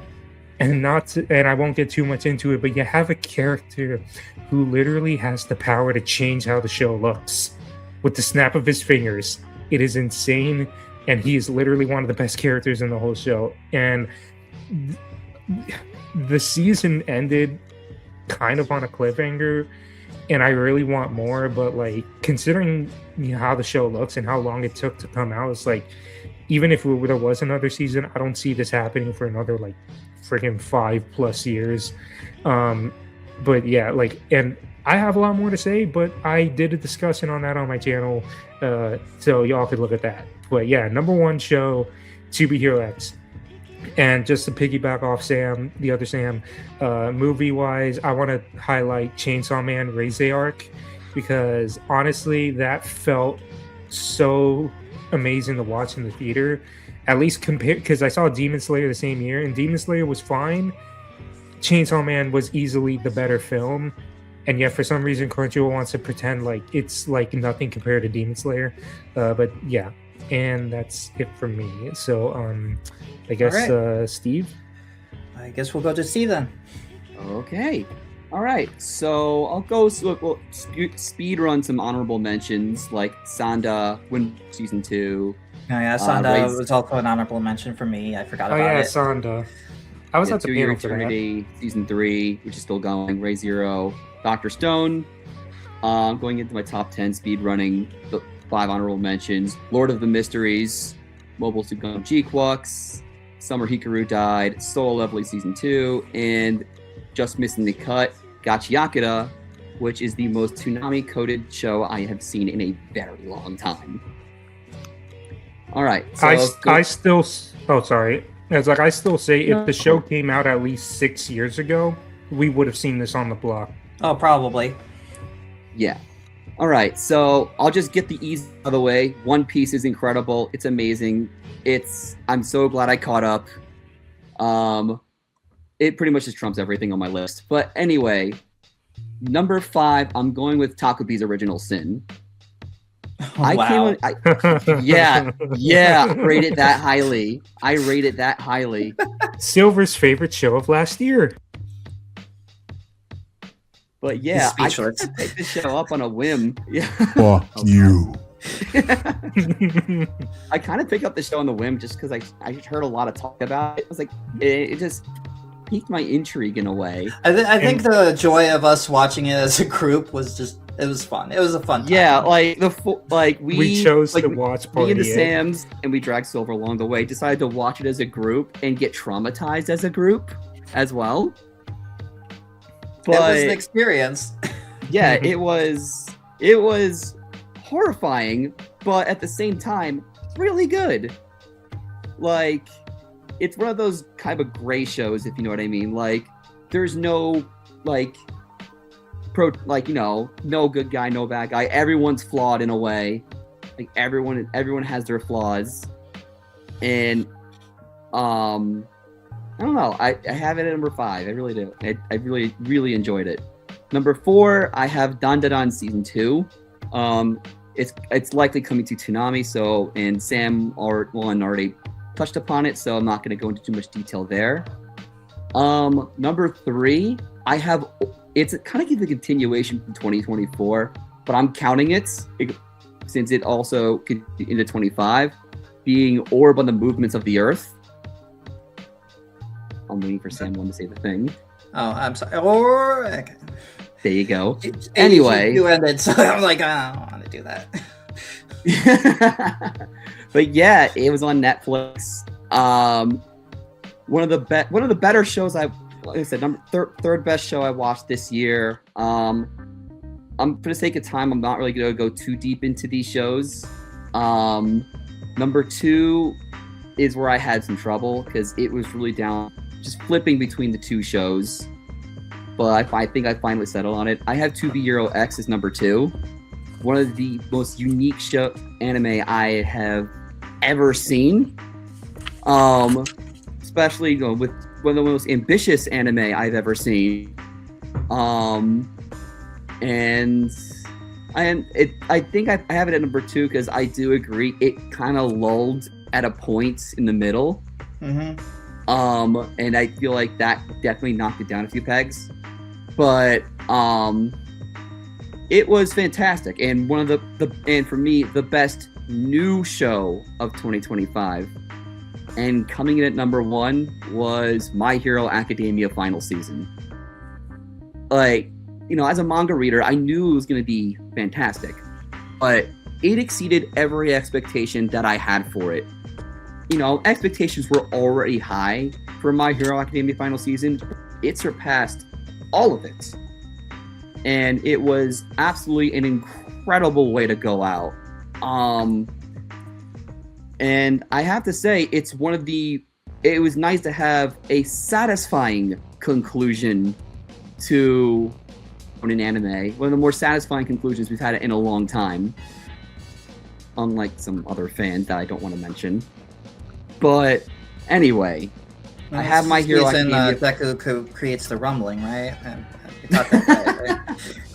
But yeah, My Hero final season was my number 1. It was incredible. Amazing way for one of the giants of this decade to go out. And for movies, I will say it was Chainsaw Man, Reze Arc. All right. Silver.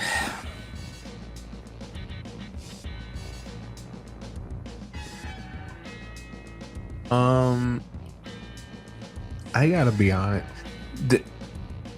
This has been an enlightening thing in the sense that it made me realize, wow, I really didn't see a lot of new things last year. I mean, I count most. Me too, man. Me too. we have a list of like stuff that me, Sam, Chu, and Steven, we tend to keep up with a lot of stuff. So, I mean, I always say like, hey, if you watched something last year and you liked it, I mean, count it. It doesn't really matter to me. No, like I mean, like in TV, movie, in general. Like, I think I played more games. I think this might be the year where I played the most games, period. Look, I watched the new Panty and Stocking season. It was great. It was hilarious. I kind of needed that at the right moment it came out. Because sometimes you need a stupid show. Mm-hmm. And that was a stupid show. The best kind of stupid show. Mm-hmm. And the Fast and the Furious parody, that and the musical one. The musical one was pretty good too. Those two are my absolute favorites. Fuck, shit, bitch.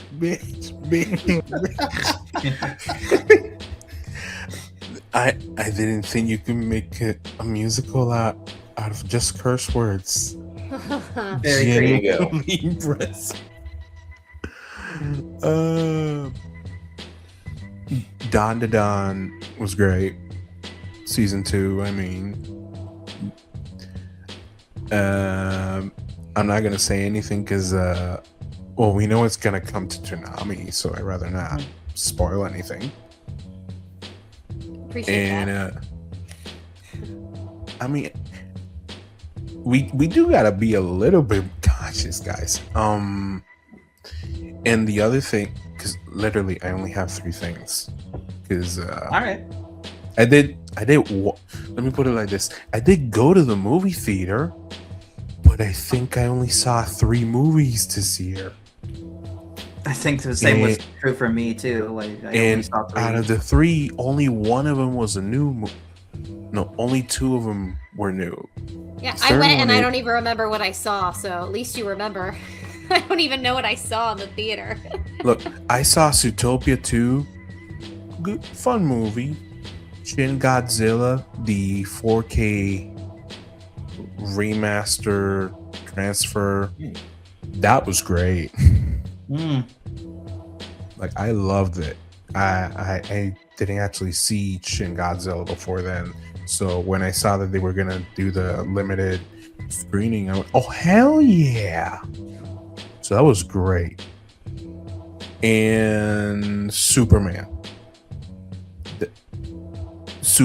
that one actually is on the list, my very short list. And I think Superman was great. I think James Gunn really hit the ball out of the park with that one. To me, Superman has a special place in my heart because I grew up with a VHS copy of the Fleischer shorts. Nice. Like, I remember I would rewatch those constantly. And so to me, Superman in general, like I've been wanting like an actual Superman movie. Man of Steel, that was not Superman. In Superman and Batman v Superman, that wasn't Superman either. Hashtag restore the Snyderverse. Oh God. Shut up. So to me, watching the new Superman film and it actually having like the real Superman, not the depressing Snyder version where like, guys, remember when his suit used to be blue and it had red and yellow instead of depression? Mm-hmm. So that movie was great. I really needed that. I'm so happy that the Superman film ended up being like an actual Superman and not let's make another reinterpretation. He's too campy in the comics. He's too cheesy. Too much heart. No. They put him on the big screen. Finally, thank you. I needed that. So yeah, that was my very, very, very, very, very short list. All right then. All right, well, moving on to Phantom. I had to keep revising my top 5 list for the shows because I wanted to include Creature Commandos, but I kept telling myself that was 2020. It started in 2024, so it shouldn't be on the list. But I guess if we can include shows that technically rolled into 2025, I just said screw it. I'll throw it back in there anyway. But before that, we'll get into my quick honorable mentions. Lazarus, enjoyed it. King of the Hill, good comeback. Can't wait for the next. Yeah, I forgot about that. Yeah, that did air. That did play, and it was a good season.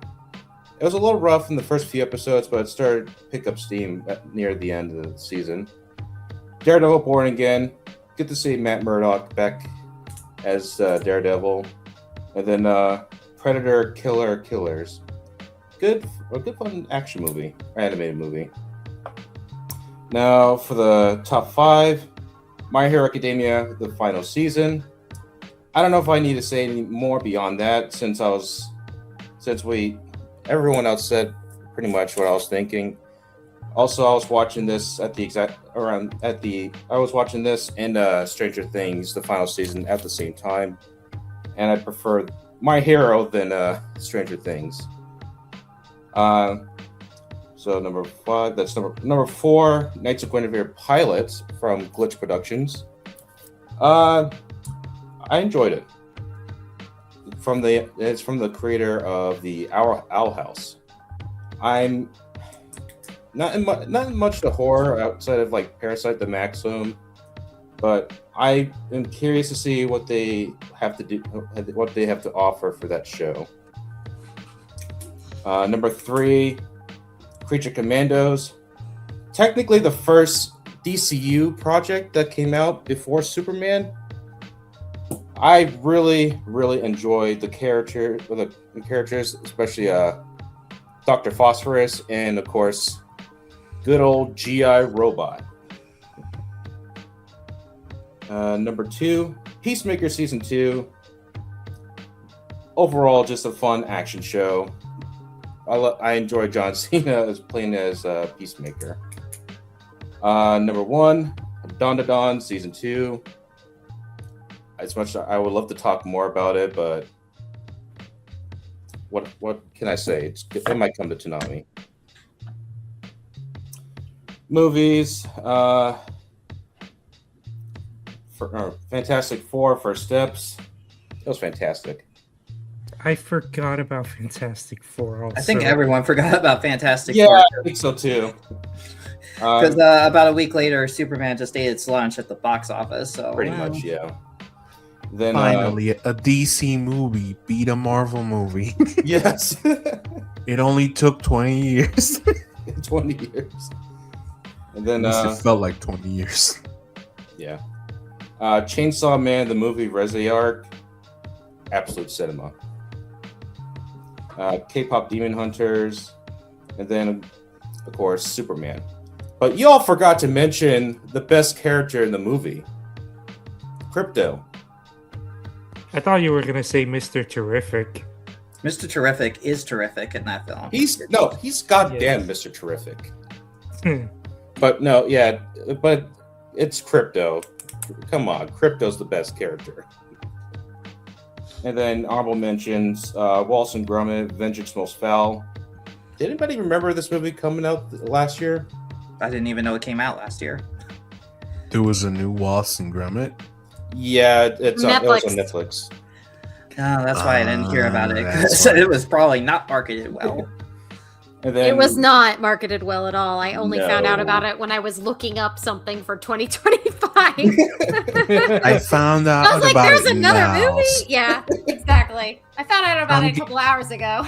I'm that- guessing they never promoted it, period, because I just No. found out Yeah. about it right now. Mm-hmm. Then The Naked Gun, excellent movie. That's a funny movie. Oh yeah. And I was hesitant to add Tron Ares on honorable mentions. What? We're never getting another Tron product again. Thank you, Jared Leto, for killing the Everything- Tron franchise. Everything he Jared touches Leto dies. touches dies. He was fine as a musician. He could stick to that. He I can go was back just- to that. Oh I yeah. was- He I was doesn't just- have to keep ruining movies. Now you can just ruin music instead. To be fair, it's whoever wrote that film, I think, is the real problem here. I was just Yeah. like, I am Concept a was not massive. great. I was just like, I am a massive Tron lover, and like Disney Me was too. neglecting the series for so long hurt me. So the fact we were getting a new movie was like, it was like the meme, like yes, yes, yes, yes, Jared Leto in it. No, no, no, no. I want to go back to that animated series. That was fantastic. Yes, Uprising yes, is pretty good. Uprising. They need to do that again. And they had Elijah Wood doing the voice acting, and then the original voice actor for Tron, Bruce Boxleitner. Like that was fantastic. Like where Yeah, we well, we that is- we need to do that. Like Disney, what were you thinking? That was a great series. It was like totally underrated. They dumped it on Disney XD. I will This die is on the the hill problem. that was like the best thing for Tron. I'd seen Legacy in theaters, was obsessed with it, and then they came out the show and I watched every single episode. I was like, this is awesome. Can't wait for next season. Ha ha ha. Jokes on you, Yeah. It bro. was because at No the same more. time, it was because at the same time they bought Star Wars and it was like, well, why do we need Tron now? We have Star Wars. Oh, that makes sense. That actually makes sense. Another reason for me to hate Star Wars. Yeah. No, yeah, that's why, because they were trying to do a big push for Tron, because Tron was initially made to compete with Star Wars.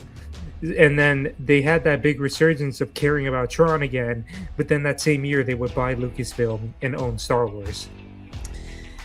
Yep.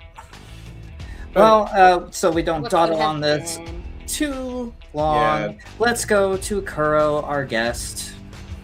Okay. Yeah, so I didn't rank these, but I tried to sort of do that as you all were talking because I didn't really do it that way. Don't worry about it. I only did that for my own sanity. One of my favorite things that I watched this year was Clevitas. It was recommended to me by I Laser heard Kid. about it.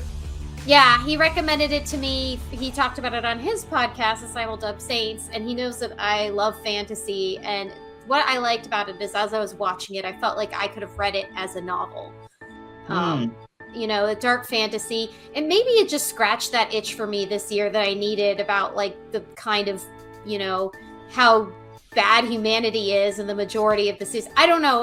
I was just in a funny place when I started watching it. I'm not normally like this, but a little nihilistic myself, and I appreciated like the overpowered protagonist trope actually worked really well here. You know, this new magic system. It's just really vibrant, very bloody, very action-packed, fun series. So yeah, that's one of my favorite. Another one, which I know, please don't make fun of me for my list. I feel like you guys might laugh at me, but I really liked the Netflix Tomb Raider. Even though the animation wasn't the best, and I think I'm spoiled for having seen a lot of variety of animation and good quality animation. The story was really fun. Voice acting was fantastic. I loved Richard Armitage He was in The Hobbit and he's in a bunch of other stuff, including Castlevania. Richard Armitage did one of the voices in it. Also, I loved that Lara gets kind of a better backstory. So, and I just in general like the whole fantasy archaeology genre. So it was fun to have that, and there was a season 2. I know it came out technically in 2024, but the next season came out at the end of last year, so I'm counting it, and I watched it in 2025, so it counts. Damn it. Before I continue, I want to say one honorable mention, and as the only girl here, none of you will relate to any of this. I'm almost certain none of you have seen this, but just want to shout out because I loved it. I watched it last year. It was the only non-anime thing on my list. It's called My Lady Jane. It was on Prime. It is a retelling of the historical Jane Grey, Lady Jane Grey, who was the 9-day queen in England, back between King Henry VIII and his daughter Bloody Mary. But it's really campy. It's heavy on the romance. There's fantasy. People can turn into different animals. There's a lot of humor. It's a lot of dirty humor. It just scratches that funny fantasy itch for me, and so that was my kind of honorable mention. The way you kind of described it made me think of Fruits Baskets for some reason. It could it's a much more mature version of that because there's definitely sex there, but it's fun. I enjoyed it immensely. So that was my honorable mention. I want to say that my next pick, it's kind of a 2-season pick. I loved Blue Exorcist season 4 and 5. I loved all the storytelling, all of the world building from Beyond the Snow Saga. As we're getting into it, Toonami people are really seeing it and picking up all the mythology, which is pretty interesting. And then the Blue Knight Saga, just getting all that backstory, which we're hopefully definitely going to get.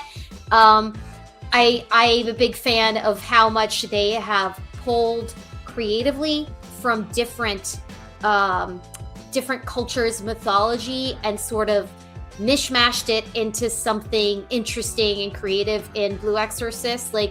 In the past, on Time Faithful, we talked a little bit about how they sort of bring Eastern and Western religion, but not quite the same. And as you get deeper, you get all these mythological figures, all these religious figures, in taking different forms. And I'm really a big fan of lore and mythology and world building, so it's kind of exciting to see. Plus all the teenage angsty stuff, I guess, that's cool too. And then my favorite thing from last year actually was Devil May Cry from Netflix. I was totally obsessed with it. Oh my god, I'm so obsessed with it. The throwback to me to 2000s new metal and punk music was Limp Bizkit intro. Oh, it just scratched such an itch for me. Evanescence. Yes, I loved it. I loved it so much. I love Dante. He's stylish. He's rambunctious.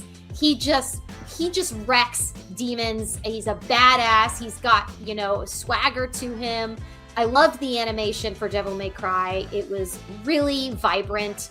It was very violent as well. I guess there's, I've gotten to that point in my life where I like hyper violence, but not in a sad way that makes me, want to feel depressed. It's all very he's killing demons, so it's okay.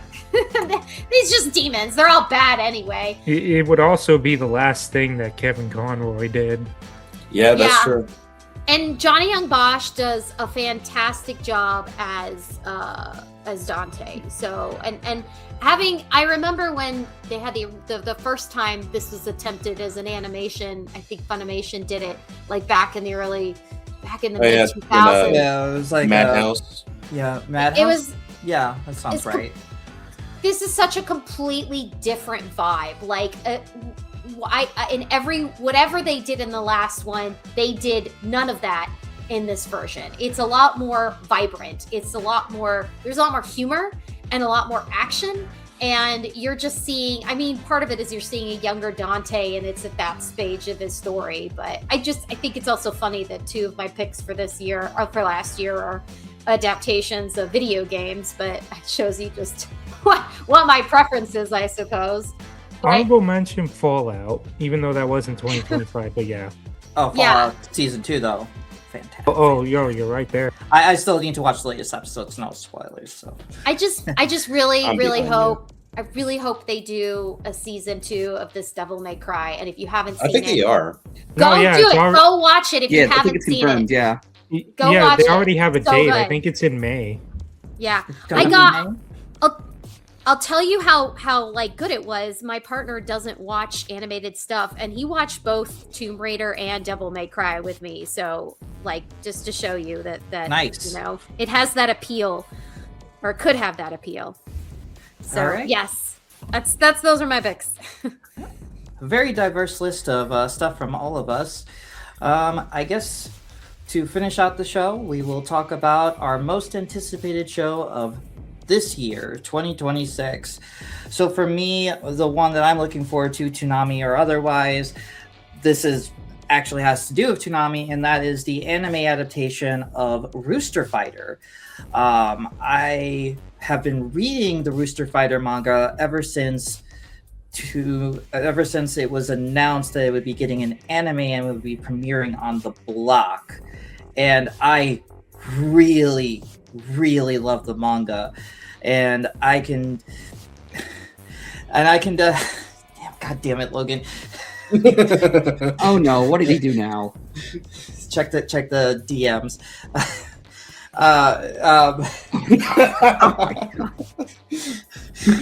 That threw me off balance for a second. But as somebody who's been reading the manga, I see the like vision of what the mangaka is going for, and I'm just like, I hope the anime does the manga justice, because it's just a fantastic story. If you are a fan of like old school anime in the sense of like Fist of the North Star, or obviously it's not on the same level as that, but it's like more goofy in aspects, but it's just a show that I'm so looking forward to watching this year. I cannot wait for April to come.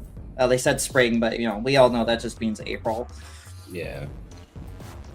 All right, well, I'll pass it off to Sam too. What is your most anticipated show of this year? Trying to think. Okay, I got 3. Though, like, because in terms of brand new original stuff, I really don't know. Because when it comes to like new animes or just new shows in general, like original, like if I haven't heard of it, then I don't know about it. I mean, that's why I'll check it out on a first time basis. But in terms of like, I got 3 anticipations that are continuing series. One of them is currently airing right now, actually, and it's the show I get made fun of for every single day of my freaking life. You're welcome. Season 3, Jujutsu Kaisen, aka the Colon Games Part 1. Because honestly, like, despite all this toxicity with the fan base and the BS that I get from these guys, it is honestly a great series. And well, the manga, I'm really hoping that the anime can like pull a 1,000-year blood war when it came to the manga ending. But that remains to be seen, because I don't think anyone should pull a 1,000-year blood war ever. Oh, okay. Well, not like to be more specific in terms, in expanding upon the manga, because unfortunately the manga ended in a pretty rushed state. So I'm just really it ended like, perfectly. It had the best final page I have ever seen. So I'm just hoping when the anime eventually gets there that it can expand. I mean, at the moment there's still a ways to go, but like season 3 is the Colon Games, which one of my favorite arcs of the show. Like the top arc is Shibuya, and the Colon Games is a close second for me. And there's some really great stuff in there that I'm just excited to see, like, animated by the sweatshop workers over at Mappa.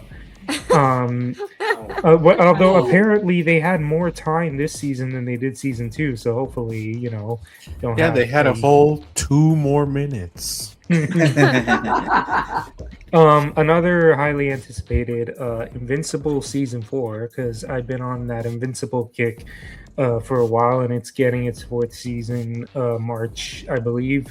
and I'm not a comic reader, but apparently everyone says season 4 is where like certain characters get introduced that are really that really make the story. I don't know, like I don't know, but pretty much like highly anticipated moments, I guess, is supposedly happening in season 4. So I'm excited to see that. And my last one, I haven't mentioned this in a podcast before, but because I really enjoyed 2B Hero X, I decided to watch the creator Howlin, his other famous work, Link Click.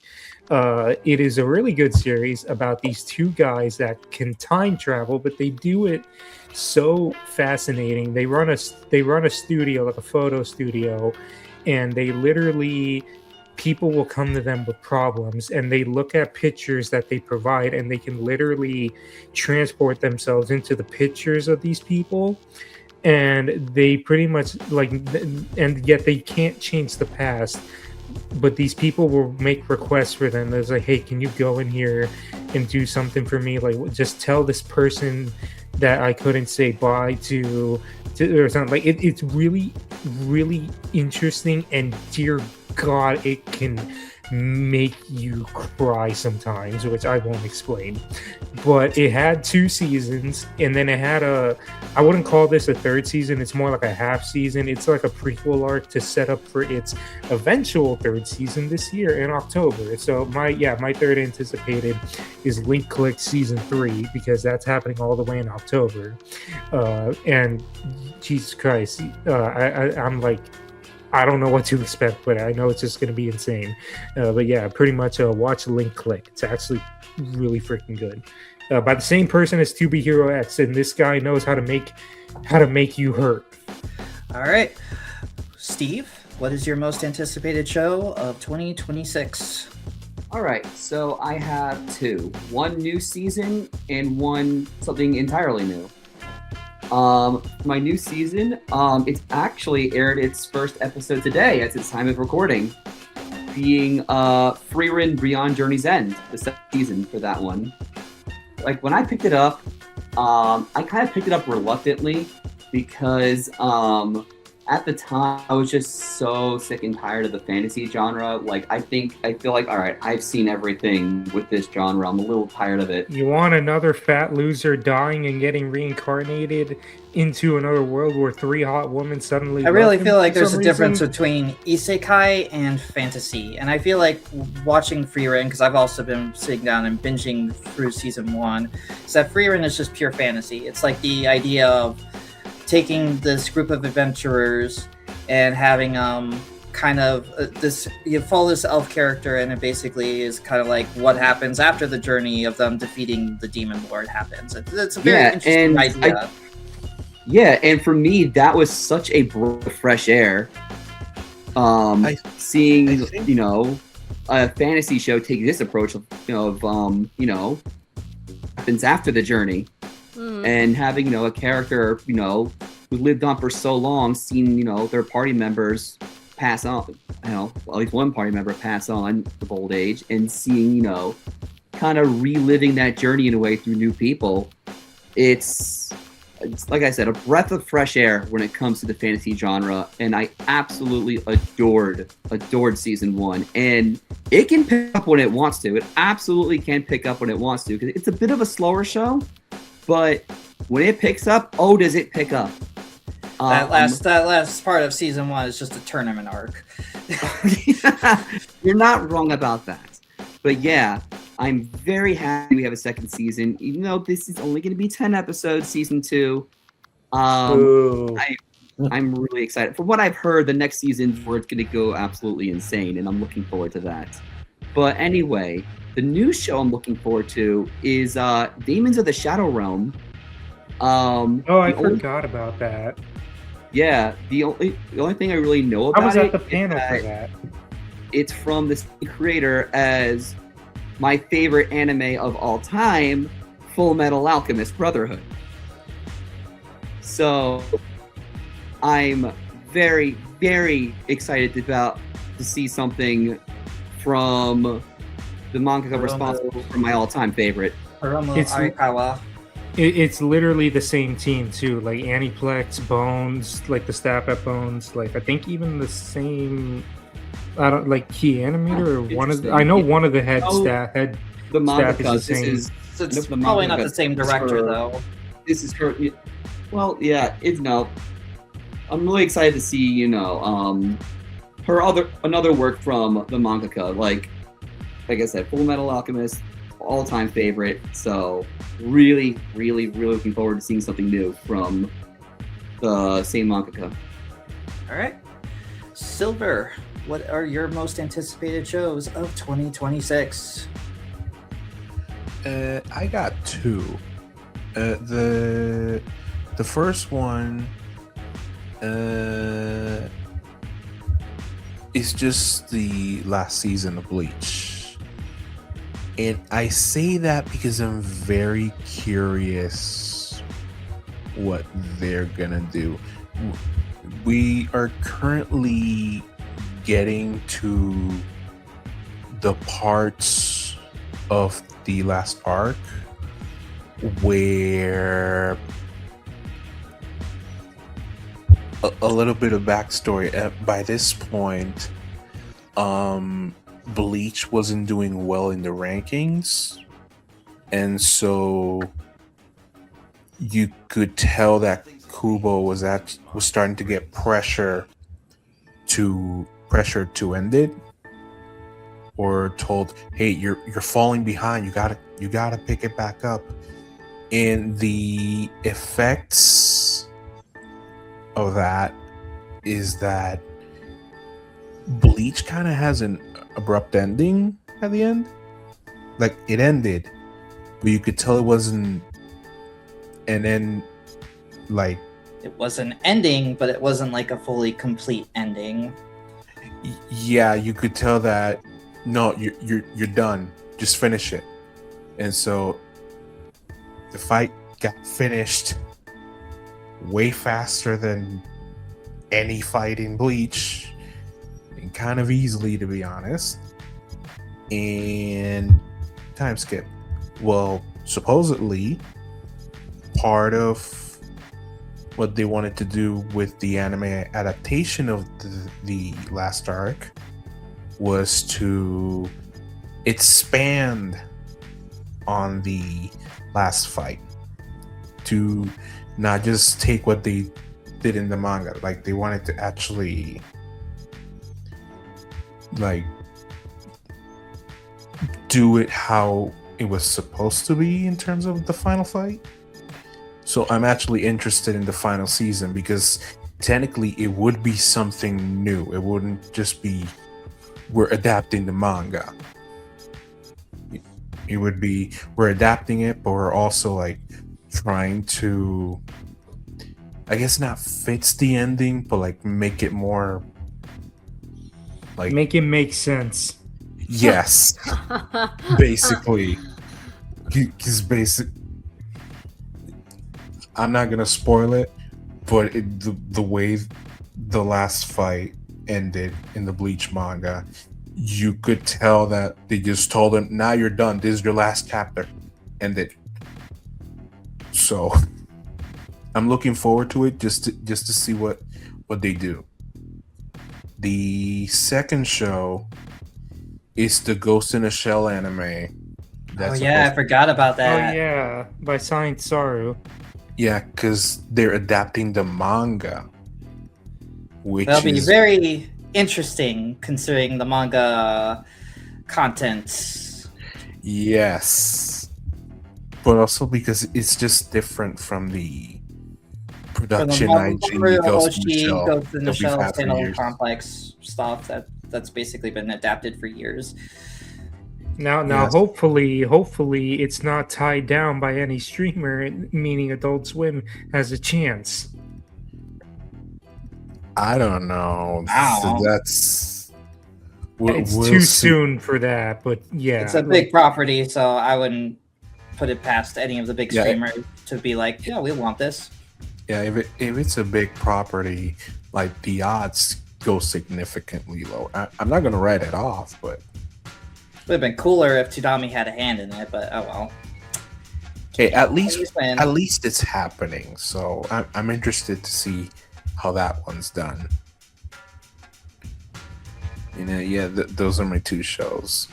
All right, then. Moving on to Phantom. What are your most anticipated series of this year? Well, one of them being season 2 of My Hero Academia Vigilantes, which started earlier this year. Spider-Man Noir on Prime Video is definitely one of them. This is a character that they are spinning off from the Spider-Verse movies. A continuation of season 2 of X-Men '97, Invincible season 4. Live action One Piece season 2. Oh yeah, I forgot about One Piece. And then more The Amazing Digital Circus, Your Friendly Neighborhood Spider-Man season 2, and then of course Rooster Fighter. And yeah, that's about it. All right. And last but not least, Kuro, what are your most anticipated shows of this year? Well, obviously, Devil May Cry season 2, and Fire Force season 3. I know, but I still want to see it. And I'll add to that, I really want to see what happens in Delicious in Dungeon. I hate cliffhangers. I need to know. That's this year? Yeah. Really? Apparently. Oh, wow. I didn't know Yeah. that. Supposedly late. It's supposedly this year. That's what the rumors online say. And then this is a big maybe, but I'm still gonna hold out hope. Is any announcement for Blue Exorcist season 6 would be fantastic. Yes, that's my short list. All right. All right, then. Well, I think that does it for this edition of the Toonami Squad Sessions podcast. Thank you all for joining me. You can follow me, Sam, at SZ Universe on Blue Sky. I've also put out a couple articles. You can check out my IGPX article that I wrote back in November. And you can also check out my recent article on Primal Season 3. Sam, too? You're supposed to plug the Toonami Squad socials. Yeah. Follow us on social media platforms. Twitter. I'm not calling it X. Social media platform Twitter at Toonami Squad. You can also follow us on Blue Sky at Toonami Squad. Do we have a Facebook? I don't know if we have a Facebook page. Okay, Facebook Toonami Squad. We also have TikTok. I assume it's still Toonami Squad there. Yep, it is. And I believe that's all the socials, unless I'm forgetting anything, Steve. The expired merch. We have that. We have an Instagram at Toonami Squad, Threads also at Toonami Squad, and our YouTube channel as well. All right then. All right, Sam too. You can find me on Twitter at Samster299, Blue Sky Samster299, my YouTube channel Samster299, where I'm pretty much just archiving Toonami content with a sprinkle of originality. Sometimes I will plug the To Be Hero X discussion, because if you heard me gush about it in this, I gushed about it for like a good almost over 3 hours actually in that discussion, along with Steve, Sam, and Sketch. And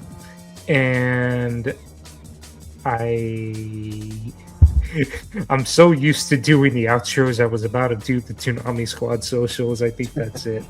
All right, Steve. All right. So you can follow me on Twitter at Zenvest. That's XENVEST. You can follow me on Blue Sky with the same handle, as well as TikTok with the same handle. You can also follow me on Instagram at Estherso5. And yeah, that's pretty much it. All right, Silver. I actually needed a minute because I forgot my handles. I'm on Twitter at SilverAbsolute2. That's with a Roman 2. And on Blue Sky at SilverAbsolution2. Just the full thing. I'm barely posting on either of those these days, but hey, why not?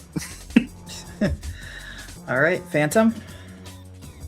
I'm on Blue Sky, Famstar64. You can also check out my TikTok as well.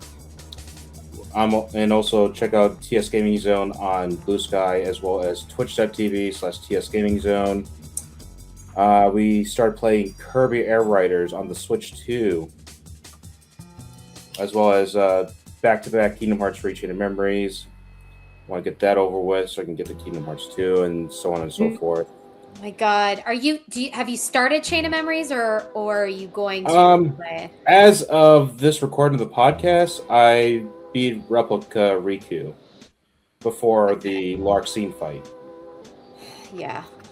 And by the way, I have a cool pin.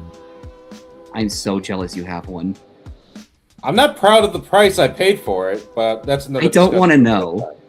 Yeah, that's another discussion for another time. And then we're also playing Super Mario Galaxy in anticipation for the movie that's coming out this April. Oh yeah, I guess that's one thing I'm anticipating is the second Mario movie. Yeah, just go ahead and check us out once again. Twitch.tv/TS Gaming Zone, short for Toonami Squad Gaming Zone, because people are confused at sometimes. All right, and now for our guest. Thank you for joining us, Kuro. Where can they find you? Well, you can definitely find me on our sibling podcast, I suppose, the Tommy Faithful podcast, where I co-host with Sketch. And if you want to follow me on social media, you can follow me either on Twitter or on Blue Sky. Just search for @HappyKuroKitty. I use the same pretty much for all of my media. No, I don't do Twitch. Someone asked me, and I just want to say, the reason I don't do Twitch, I'm playing. I just started Expedition 33, is because I don't think anyone wants to watch me go agonizingly slow through these games. I am a very measured gamer, and it's not exciting. And sometimes I die and have to replay, and I just feel like that's not going to be entertaining to anybody. I feel ya. Yeah. So, but I appreciate, someone, the one or two people that have asked me just because I mentioned my gaming occasionally. But you should get those games. They're great. I finished platinuming Split Fiction and it was awesome. Everybody should get it. Play it with a really good friend or partner. It's good. I still need to play his last game, which It Takes Two. I still haven't played that, which I need to just get platinum around. that one too. Yeah, as long as, honestly, if you have a friend that you can communicate really, really well with, that is the core of it, and then you can do it, because I had a blast playing both. I'm playing Persona 3 Reload. Oh yeah, that was a good one too. I love that game. Great game. Great game. All right. So thank you for joining us today, and I hope you guys have a nice rest of your day or evening whenever you choose to listen to it. Until next time, stay gold. See ya. Later.